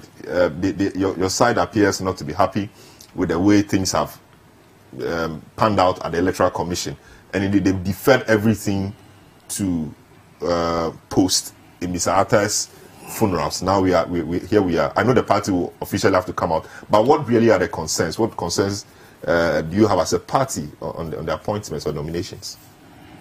Well, I mean, I will not presume to speak for the party. As you yourself indicated, the party will speak on the issue after Mr. Atta's funeral. So in the coming days, we expect to hear officially what the position of the party is. But I can tell you what I think, my own personal views. For me, it is fundamental. Fundamental in the sense that, one, the issue of Charlotte started from her appointment and threats that were publicly issued that she will be removed. And these emanated from people known to be associated with the NPP. NPP gets into office, and then there are allegations against her. And then the processes laid out under the Constitution for investigating and dealing with those allegations that finders. So far, everything in accordance with the Constitution. You really can't fault the process. As a lawyer, you can't fault the process. But I think that fundamentally, at the time of enacting the Constitution, we may have inadvertently made some mistake in the structure and the system and the procedures for removing an electoral commissioner. And I think that when discussing with colleague lawyers, I say, look, that's something that maybe has to be reconsidered. Because the issues raised there, procurement breaches, this, that, there are legal remedies for dealing with those ones. I don't think that the proper remedy should be the dismissal of the person against whom allegations of procurement breaches are made, without allowing the procurement breaches to be addressed through the substantive legal mechanism for establishing procurement breaches, and what remedies exist within the procurement law for dealing with that. I hear that the matter is in court now. Some people have gone to court. They are challenging the decision and the processes. But then the president has acted. He has nominated somebody. I don't want to go into the issue of the competence or otherwise of Jean Mensah, because frankly speaking, I'll be at pains to prove that she is not competent for the job. Between you and I, knowing her, she's a senior at the law school. So many years she's been involved in policy work and etc. I would say she is similarly circumstanced with, Charlotte in terms of capacity to do the work. So I don't want to go into the question of whether or not she is capable of doing the work, because I cannot really say that she's not capable of doing the work. Question is whether or not the president should have acted whilst there is a matter in the court challenging her removal and etc. Assuming that the courts conclude that the challenge is sustained, what happens when fundamental step has been taken already? Those are the issues. But I listened to our leader, Honorable Haruna Idrisu, speak the other time. I think it was on City or Joy FM, during which he also drew attention to the fact that sometimes we overplay the role of an electoral commissioner and the commission. The action is at the polling station level. And for those who view commissioners as people who determine the outcome of elections, they probably don't understand the mechanics very well. And that if you really focus very well on the polling station and do your job well at that level, that is what is transmitted to the regional officers, who then transmit it to the national level, and the entire commission, looks at it, puts it together, and then declares the results. And so the law and the systems that have been put in place clearly make it possible for one to be able to ensure that no electoral commissioner is able to change any results without suffering a challenge if the people monitor closely and have the evidence to show that the results are not. Is that not a simplistic argument, especially in our circumstance where sometimes the processes leading to the election itself, where the polling station argument comes in. So, for example, if you have an electoral commission, in that sense, which is aligned to a certain political thinking, and so so the issue about the bloated register, for example, it was thought that the bloated nature of the register was going to benefit a certain group. So, for example, a certain commission which thinks along a certain line was, okay, let's have a new register. So there are things that can be done to disadvantage the other side. So on that day, your people may really want to vote a certain way, but they will not have the opportunity to vote because the processes leading to the election day might have eliminated them. And these things don't only happen at the polling center. It's a process thing. I think that is a fear that a lot of people who are condemning the president's appointment or nomination have. Is that not a worthy argument to make? I mean, you can make so many arguments. But I want us to, I would prefer to restrict myself to certain comments whilst waiting for the party to take a formal position on what to do and how to respond to the situation. That is why, if you notice, I have been a little more restricted to an analysis of the legal processes and what has happened and what has not happened. And I also don't want to go and question the competence of Jean Mensah and the other two that have been nominated by the president. I've seen a lot of things flying on social media about the political alignments of people and that kind of thing. I don't want to go into that level of discussion. But let's say that I will wait for the party to speak, and then we would see how we go about it. But clearly, the problem with Charlotte is the perception out there that right from day one, there has been a clear signal that the NPP as a political party will go after her. And they indeed went after her and used the legal processes available to remove her. And the fear is that when you set that kind of precedent, you create problems for people who in future will become electoral commissioners. And that is why I'm saying that, does our constitution provide enough protection for electoral commissioners? Because we are likening their position to Court of Appeal judges and using the mechanisms, but the job they do, is it a judicial exercise that the process for removing them should be the same as that of a judicial officer? They are in a special category of their own. And I thought that the Constitution should have crafted a more protective mechanism for them. And we are beginning to see the crack, because I had, Koko Anyidoho speak when I was driving here, listening to the voices. And he was drawing attention to that. But the way that system is structured, it means that even Jean is not safe. Because if there's a change, and then some people are able to put some allegations engineer a process, no human being is perfect. It could lead to some such action. And, so for me, those are the broader constitutional issues that this whole experience raised. Quite apart from the fact that maybe the legal processes involved in her defense and etc., they should have brought up these challenges much, much earlier. But then the challenges have come. Ought the president have waited?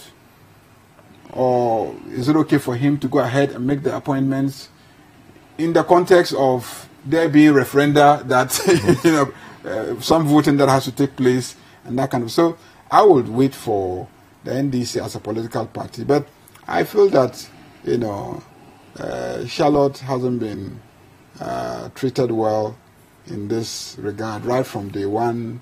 The way that her appointment was handled, and ultimately leading to this, it just makes it difficult not to conclude that it is fulfilling an already expressed, attitude towards her appointment. And it is not good for our country to go in that direction, because in many countries, elections and issues surrounding elections have been a major source of destabilization. Yeah. And that is the more reason why we should be cautious in dealing with these matters. And confidence in the institution is critical. Like you said, I mean, even though there are mechanisms for dealing with some of the issues that you have raised, the whole process of putting together the voter register, the role that political parties are required to play in monitoring it and making sure that the register is credible and etc. But not all political parties have the resources and infrastructure to monitor it effectively. But then if they just have confidence in the people who are putting it together, that will go a long way to help. So where confidence wins through the kind of things that we are seeing, the drama that we are seeing, and then added to a lack of resources and infrastructure to monitor the processes, then it makes people wonder whether they are going to participate in a contest in which the platform is going to be fair. So those are legitimate issues that will be raised. But as I said, I will wait for the party to speak, and then we can have some indication what the direction is. Very well. Honorable, you should certainly be worried about some of the comments that have been pouring out against Jean Mensa. And interestingly, the comments haven't necessarily been about her competence. Almost everybody agrees that she's well qualified to do this. But a lot of them have been political. Being a legislator and an active player in the politics of our country, does that worry you? And mind you, that was the same thing Charlotte suffered right from day one, and true to the predictions or threats of people, she's out of the job. A new person has been appointed. Now the shoe is on the other foot. Similar invectives and comments have been thrown at this one as well. Thank you. It does worry me. You know, when they were talking about the fact that elections are won at the polling station, and then the sanctity of the process and the confidence that we may have in it, we cannot help but to still do some kind of comparisons with our system, with our system and other systems. You know, out there, especially in the United States, when they're going through the elections, no party decides to have polling agents to go and observe and all that, because they believe in the fairness, they believe in the sanctity of the system, right? Do you know how much political parties even spend on training polling agents to go and man it? Somebody is going to snatch ballot box and all those kind of things. Look, it's all born out of the lack of trust we have in that. But this bastardization is done by the political actors themselves. Okay, the political parties. If we are going to stop this business of trying to always put certain persons, just by reason of their appointment or the regime that appoints the person, into some kind of political pigeonholes, if we are not going to stop that, we would never build any confidence in the system, right? Thankfully, you hear everybody saying, oh, she's competent, she's competent. Now people are trying to even draw consanguineal lines and all that to see that, no, she is even related to the president's wife and all those kind of things. So she's she's MPP and all those kind of things. It's all because of this kind of hypocrisy that we have here. In the United States, when you're going to appoint somebody as a judge, for instance, everybody knows he's either Republican or he's Democrat. And no fuss is made about it, right? I remember somebody telling me that, oh, you would have been a fine judge, but for the fact that you are you are now a politician. But the point is that if I'm a politician, does it take away my sense of fairness and my appreciation of the law? What if I go and sit there as a judge, for instance? Do I need to just give judgment for somebody because the person is MPP? Or these are the things that we ourselves do to undermine the system. Okay, now you see that in Mr. Ayaga's position, he seems to be saying that, you know what, this is an orchestrated attempt, okay, to get to a certain end because certain threats were issued, okay. The same concerns that were raised in those days, that, oh, there were no proper consultations, blah, blah, blah, blah, and that Charlotte had been appointed to come and do the bidding of the ruling government and all that and all that and all that. Look, I mean, in all fairness, I'm sure that I'm not going to have any flack. But in all fairness, during that time, during her appointment, MPP was up in arms, right? It is being played out now. But the question that we have to look at is the process leading to the dismissal of Charlotte. Okay, were they fair? Those allegations, were they proven? Okay, it appears to me that listening to him, he thinks that even if those processes or those allegations were proven, we should have used the process under the Procurement Act or other legally established procedures in dealing with her, and that he felt that that offence, if I should put it that way, I mean, advisedly, okay, did not reach the threshold which should have necessitated her removal, right? I do not want to express any opinion on that one. But I think that the Constitution itself is very silent on the procedure for the removal of the Electoral Commissioner. You know, there is one directly for the NCC boss, which was applied and all that. This one, all that we know is that the Electoral Commissioner should have the same terms and conditions of service as Court of Appeal judge. So it was presumed that then in that case, Article 146 is what we have to apply. I don't know whether it's Article 146. 146, yes. That's what must apply. So it was used, that process was used. So that's the precedent that has been set. But I think that if that is what has been used, okay, procurement breaches is enough to send somebody as Electoral Commission packing, then every one of us, governors generally, we should be sure that we do our things right, especially in these procurement matters. Look, sitting there as a member of the Public Accounts Committee, I've come to realize that sometimes it's not because somebody has spent the money wrongly or has fraudulently spent the money or used the money for themselves, but it's because certain procurements have been made without going through maybe the three quotations, or sometimes on the spur of the moment an instruction has been given, probably verbally, somebody has gone to buy something, they have not brought the receipt and all those kind of things, right? So for me, whether that was, enough, grave, egregious enough to have warranted her dismissal, I don't express an opinion.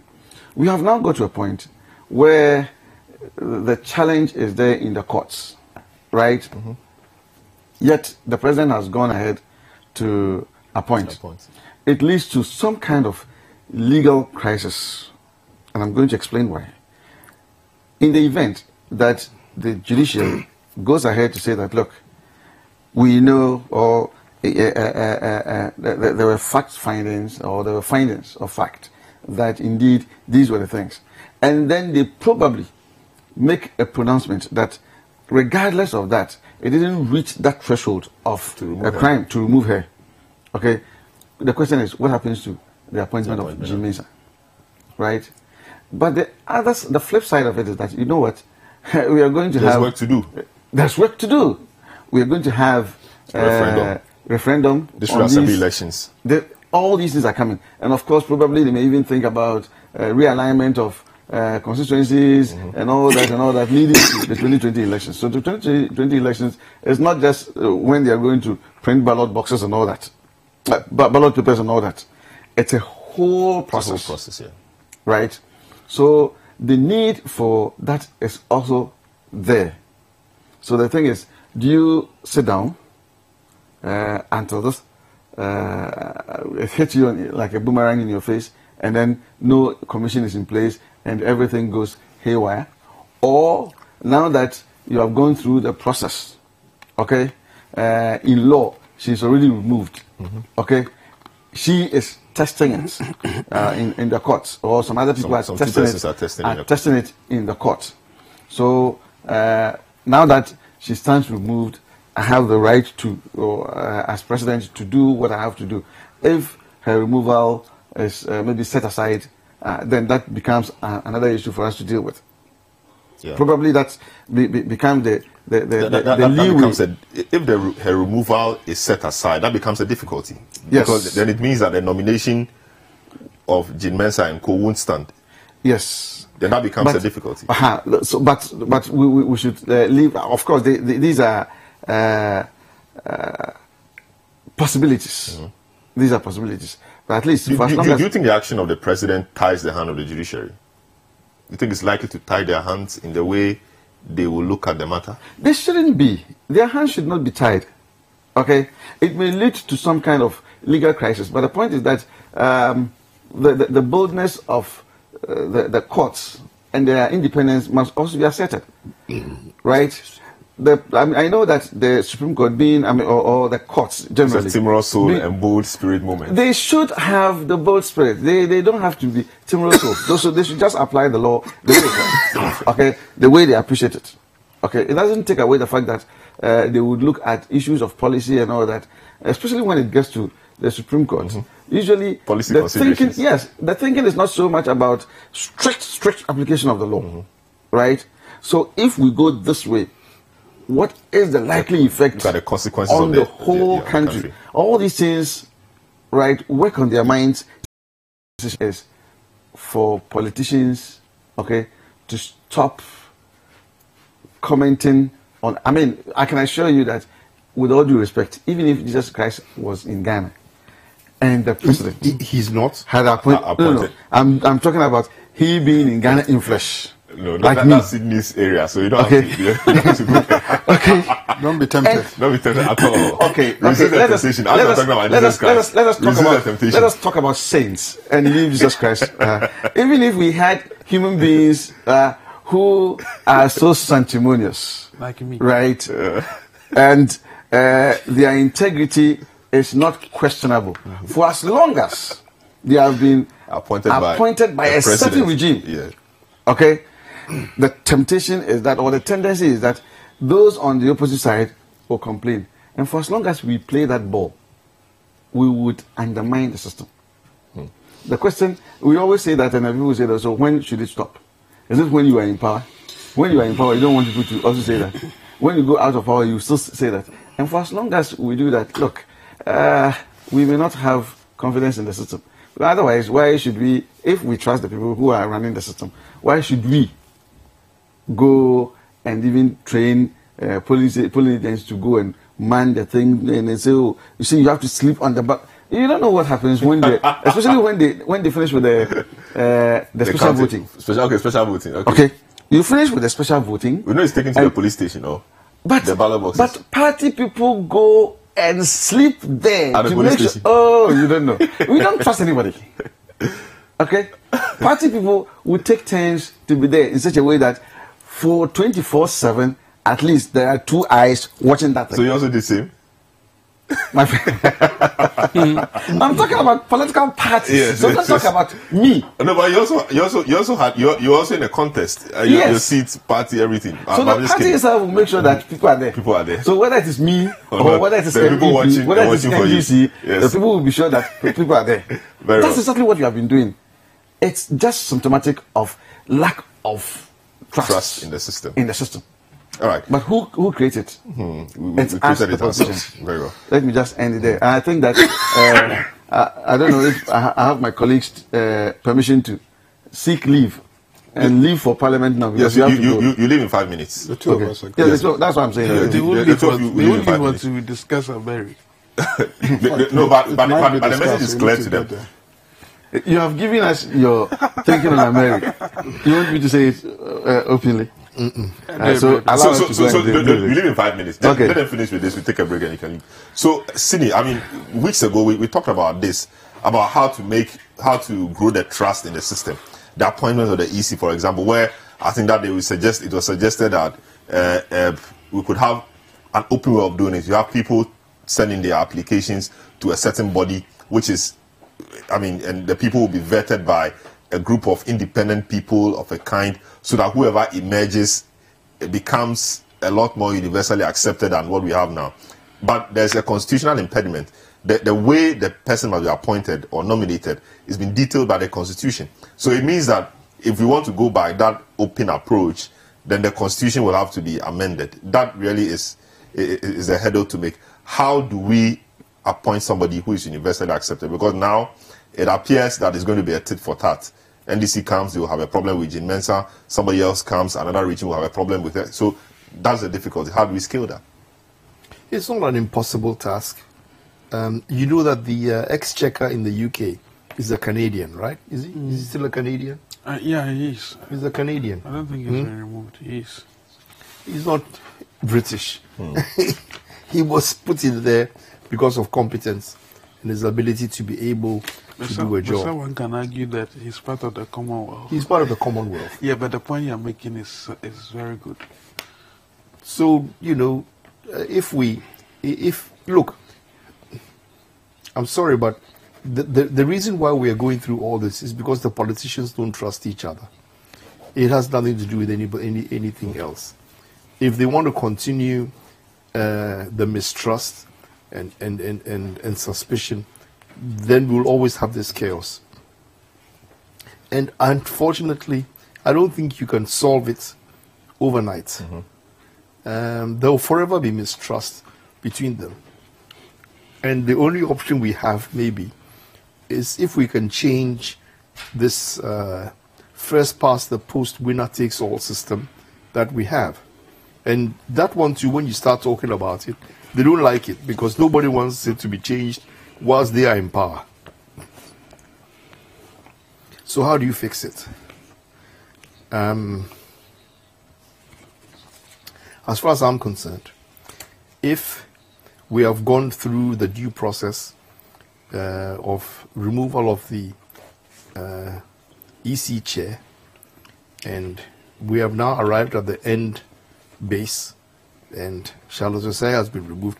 I never liked what Charlotte Osei did anyway, how she handled things, and, you know,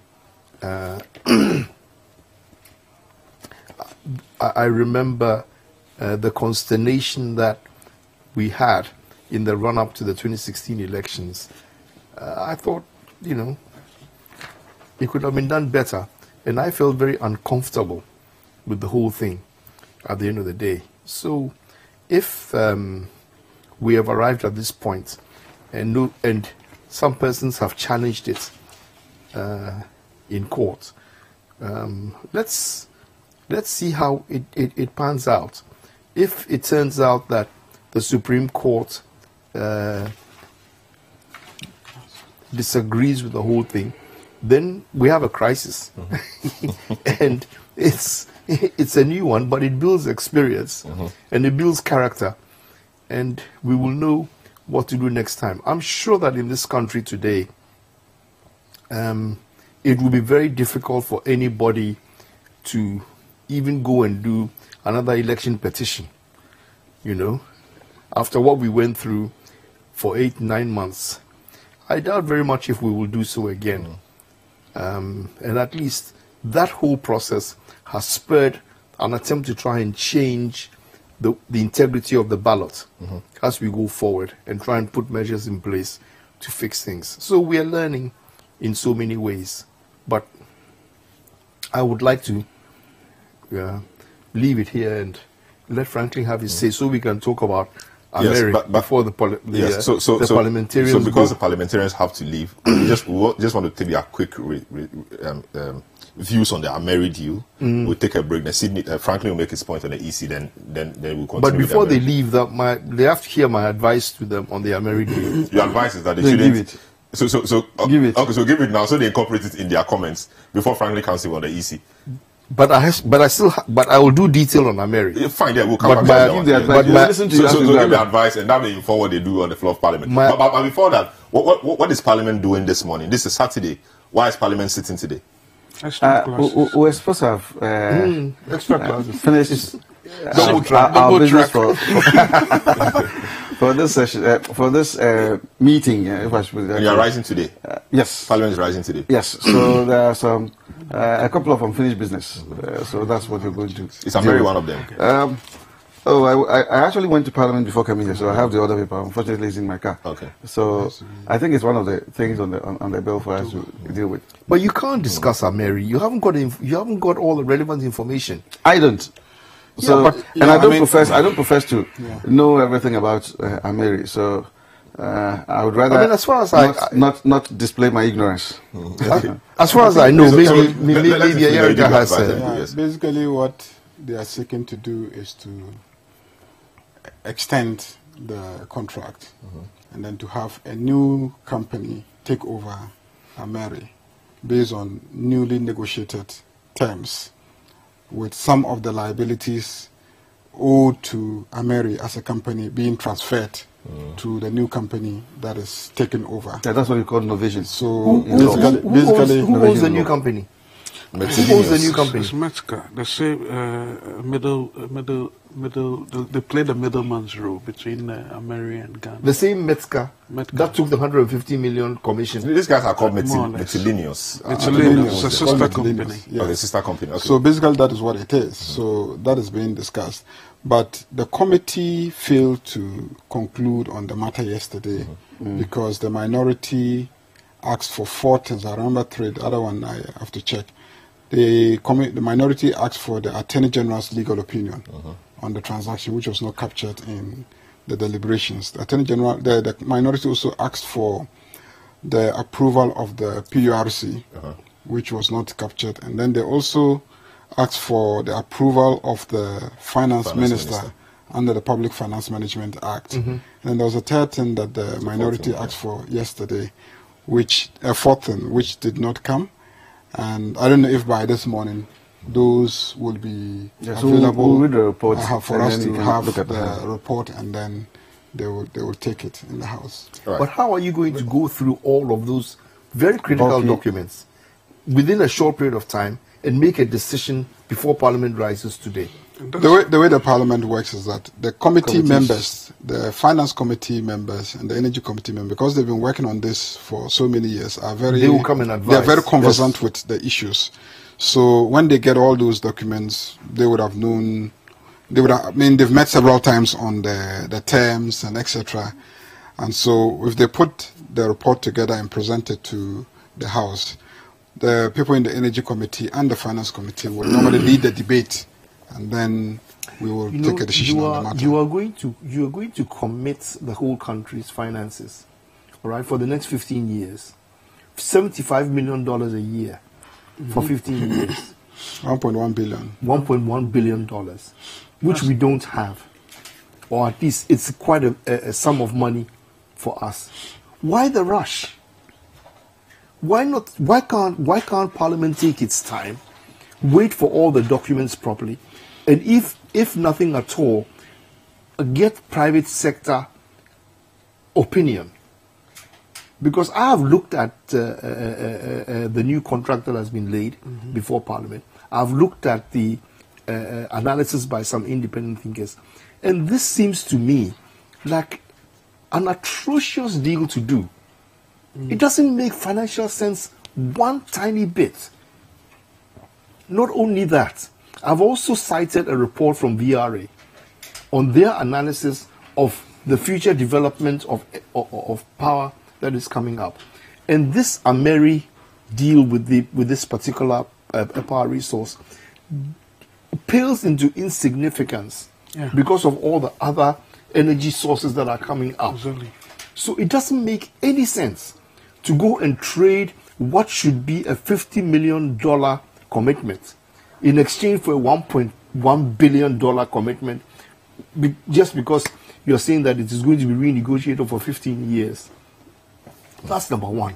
Number two,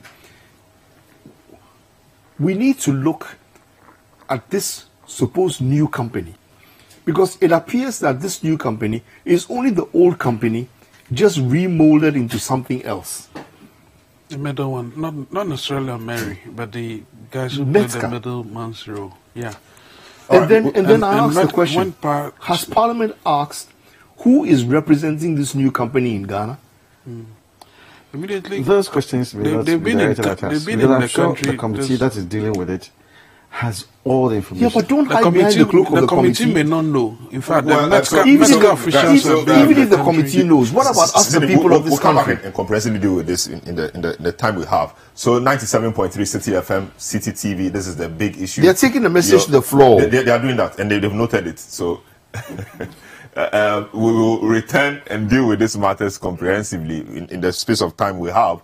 The two members of parliament, Honorable Aban of Gomoa West and Honorable Mahama Yariga of Boku Central, will have to be in parliament right now. So they've actually sought leave of the team to be in parliament to discharge their constitutional mandate, and we've obliged them to do so. So we'll return shortly and then meet the two guys on their merry deal. Don't go away.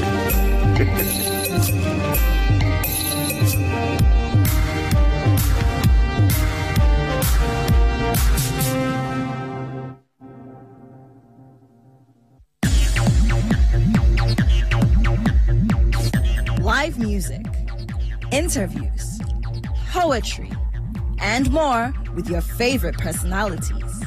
Be our guest on Saturdays from 2 to 4 p.m. for the most exciting moments on TV.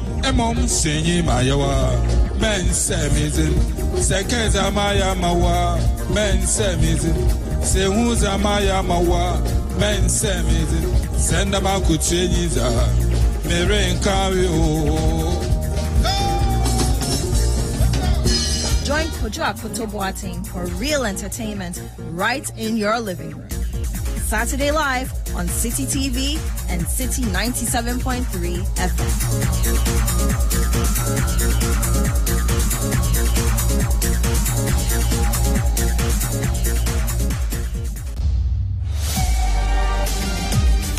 Wherever the weekend sporting action happened, we will bring it to you here on Scorecard. Every goal, every dunk, every punch, the winning strides, and the winning volleys. International media, he said, look, wait, sit and wait. Let me have a meal with my people. And I think that's the same cool, it's the same organization he brings to the field every time I've seen him play. He looks to me like somebody who has played over 50 caps already. Okay. But this guy has barely played over 25 caps for the national team. All of the weekend's action in one place. Scorecard, every Sunday at 7:30 p.m. prompt on City TV.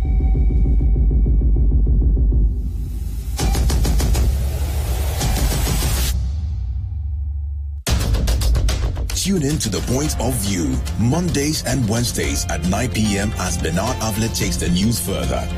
He will bring the right guests, ask them the relevant questions, and get you the real insights you need on the big stories for the day. The Point of View with Bernard Avlet, Monday and Wednesday nights, only on City TV.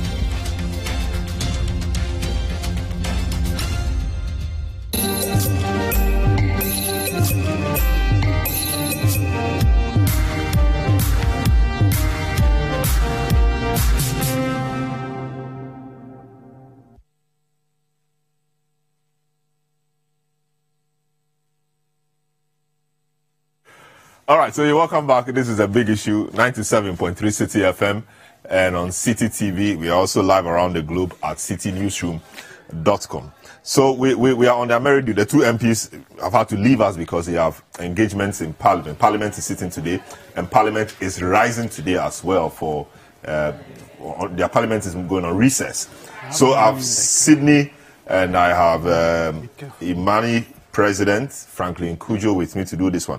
But Franklin, we deferred your comment on the EC boss and EC boss nomination, and I think it's a comment you must make. I know you've worked with Jean Mensah before. She's been appointed for this. You were all in the civil society space. What is the thinking of civil society on this nomination? Did it come to you as a surprise? Well, not at all. I'm particularly quite ambivalent about the issue. A part of me says, civil society is doing well, which is the reason why the likes of Amin have been co-opted. Co-opted may not be a particularly good word, but I'm using it positively here. And I think recently Linda Kwafo was also appointed to the OSP board. So Jean being appointed, it's a good thing, but I'm beginning to see that somehow They are trying to take all our activists. They are decapitating our politicians, not just this so government. You need to regenerate. Yeah, we will. In fact, it's something that a group like Star Ghana, Gogic had seen. And so they are urging civil society groups to train people. In fact, we at Imani have begun the next group of people to be trained to take after us. So that's why I'm ambivalent. But specifically on the issue of Jean, I started working with Jean 2 weeks after I finished my university. So I went there before the national service. And I've got to tell you that she's as disciplined and determined and focused as a person. Even if you disagree with her, she has a way of democratically centralizing your opposing views at meetings, which meetings were not particularly your tea drinking type of meetings. They were hot meetings, which is why a part of me feels strongly that she would execute that task without let or hindrance. But the other advice I've given her officially and unofficially is that she should look to what happened to Charlotte and be guided by it. In fact, I even encourage her to speak to Charlotte because, you see, Charlotte was also seen as an outsider. And given the political milieu within which her appointment has come, just as Charlotte's, the behavior of the NDC is not, it is unexpected, it is expected, right, politically. But part of me is also happy because the fact that they've begun baring their teeth already actually should tell her that she should make sure she executes her job without any notices at all of bias. So point I'm making is that she must try to see the EC as an institution that needs total renewal. Because I still believe there are hawks still there. There are those who have MBAs, sort of people who are likely to say that, well, look at another one too. But she must lead that institution, have focused conversations, eye-to-eyeball conversations with some of the interested groups, or probably all the interest groups, and ask them, what do you want to see of this EC? What image do you want to see it have in the public? I mean, within the public arena. And together they can actually build. Jean is a manager. She should by now understand exactly how to manage people. Maybe that there are different sets of people she's going to manage them, because these persons are not paid by IEA. So this is a different ball game. These persons are paid by the state. And so somehow, to get their allegiance, it means you must refine your leadership strategy as well. But I still maintain that it would be useful to have a conversation with Charlotte. I don't know, I suspect they are good friends. And then let her understand that, look, these are the pitfalls I went into, and these are the reasons why some of the decisions were taken. Because truth be told, the chaos clearly, for me, some of the documents I saw, I understood clearly, even though some of the decisions in law therefore were wrong, I could understand why she took those decisions, because at the end of the day, completely broken relationships, there was no need. Some people were more interested in benefiting from a contract than the other. So even though she personally may not have been accused of chopping money, the decisions she took somehow violated Public Financial Management Act, and that's what happened. So Jean should learn some of this pitfalls. Very well. So your comment on the Ameri deal, Parliament is sitting among some of the things we've been doing, looking at to be the Ameri. Look, but I'm just looking at the Novation and Amendment contract, and one of the parts on the justification for government action. That section of it concludes that the cumulative benefits to be derived from the renegotiation are immense, and therefore the Novation and Amendment Agreement under reference needs the support of government. The Ministry of this is a memorandum to Parliament authored by the Honourable Boakye Jaako, Minister for Energy, and then he details a number of reasons why he thinks that the renegotiated deal is better, offers Ghana a better deal than the previous one or the existing one. Why are you so averse to this? So what concerns do you have? Again, see, we keep doing the witches' dance. One step forward, two steps backwards. We calumnize the previous administration for very good reasons. For going for an emergency power, whatever deal, heavily inflated by 150 million. Sydney, the analysis we did, eventually the same MPP came to the realization that, it was 150 million. Some of us even had concerns when the Mary people had to pay for some of the flight costs for the committee that was set up to review this matter. I can tell you that this decision had been reached much, much longer than even before they started looking into the merits of the case. How do you mean? Yeah, because if it was the case that this was clear conflict of interest from day one, right? Everybody who went on that trip violated the conflict of interest rule. The same company that you are against, the same company now says, well, you are subjecting me to some review, but I'm paying for some part of it. And they accepted, they agreed. So me, from that day onwards, I knew we had lost the battle against Ameri. And by the way, what is sad is that while we calumnize the previous administration for this hefty amount over of course, conflicting, what's the word? Well, conflicting, having a budget that didn't make sense, to think that the basis for renegotiations is to suggest that the charges have been revised and that we are saving 400 million isn't even disingenuous. It is not true. According to ASEP, and I wholeheartedly agree with ASEP's analysis, we are coming to it as well, but ASEP's analysis is spot on. The savings, if any at all, should be made on the capacity charges. And the capacity charges per the savings was going to be around 80-something million, which would have been paid for, by the way. Don't forget the earlier contract was for 5 years. And this government should have been paying, I think, 204 million. There are two sides to the contract, the first 5 years and then the other 15 years. Oh yeah, we are talking about the original contract. Because the original contract was 510 million. 510 Every year you pay 102 million, right? Yeah. Combined, both to the Metka people, who are now the middle people, who have sold this thing to some sister company, and then Ameri itself. So combined is 102 million a year. NDC paid the full 102 million in the first year, 2016, I think. Then 2017, well, the government was supposed to keep paying, but even then there are some arrears. As we speak, only about 200, well, they were supposed to have paid 200, by this year, they would have paid 306 million cedis to it. But the arrangement is such that, they say that they are not able to find the money, so they've made some partial payment. And there's a $50 million that ought to be paid.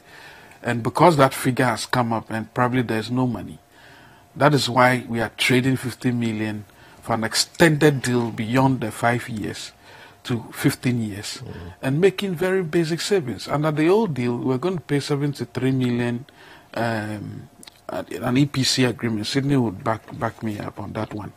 But now what it means is that we're going to pay $75 million for the next 15 years. There's no way you can tell me that if we had gone with the old deal, which we believe was even would have finished paying in the next 2-3 years. Would have finished paying over 2-3 years. Why do you want to mortgage this miserly figure to cost us another $937 million, bringing the total sum of this Ameri deal to 1.13 billion by the time it's expired? And as Sydney was saying not too long ago, what's the wisdom in having basically toy machines? Keep these toy machines beyond 15 years when there are many other sources of energy coming up. As he rightly said, that VRA has done an analysis and suggests that the energy mix would have made it in such a way that by the next 2-3 years, it would have diluted that of Ameri in a way. Absolutely. I don't know exactly what is suggested, but I'll be disappointed if this deal went through. Very well. So, Lucien, you have the last word on this. You were making a point to the MP before they left. When you look at the document, they talk about savings on the capacity charge existing contract is 5.62, and the proposed amendment will bring, for example, 3.8 with a savings of 1.82 in terms of the charge per kilowatt hour and all. So in their view, this deal is a better one than the existing one. Just a quick one. Are you suggesting that the capacity charge will remain like that across board for the next 15 years? I mean, what is this? But for now, some savings will be made. What savings? For 15 years? So Sydney, it doesn't make a Solomon. I have just 2 minutes to do that. Yeah. Okay, sorry, time will not permit it. So let me make it very simple. We had a 5-year contract for 510 million. We have done 2.5 years.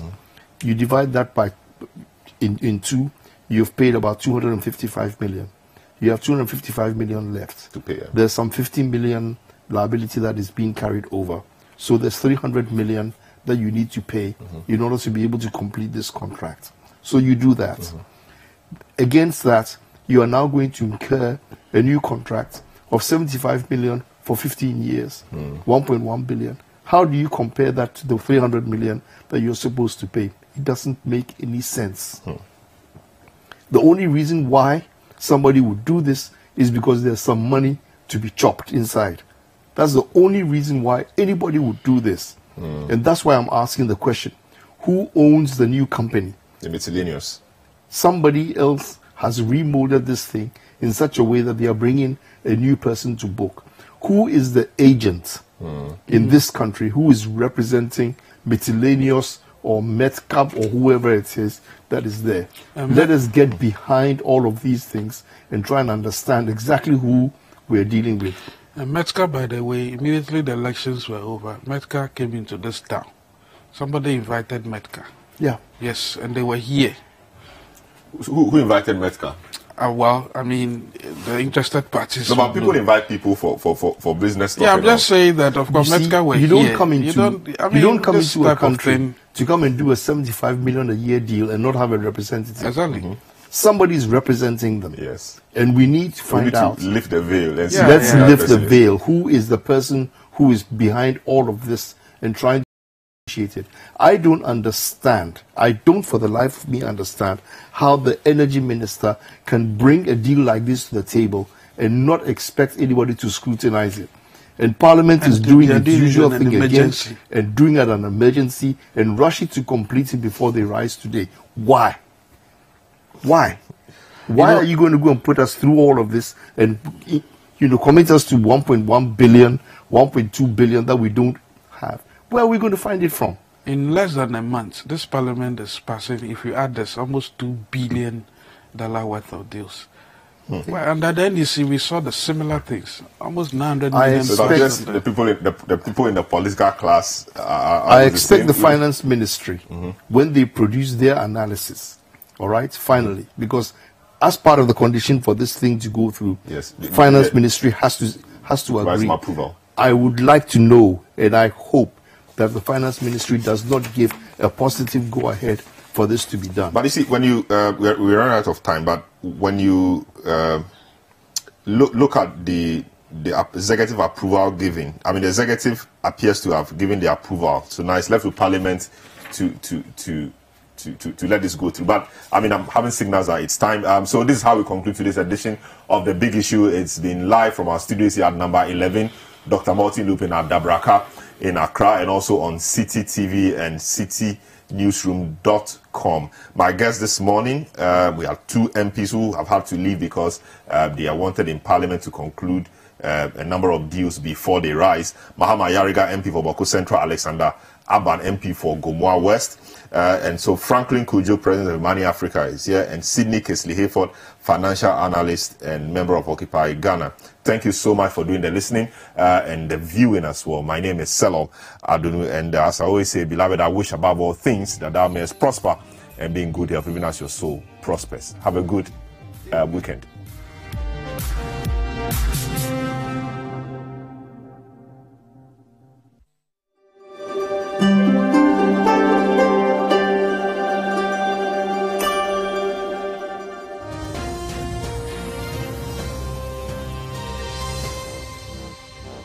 I'm Anna O'Donnell. Thank you for joining us.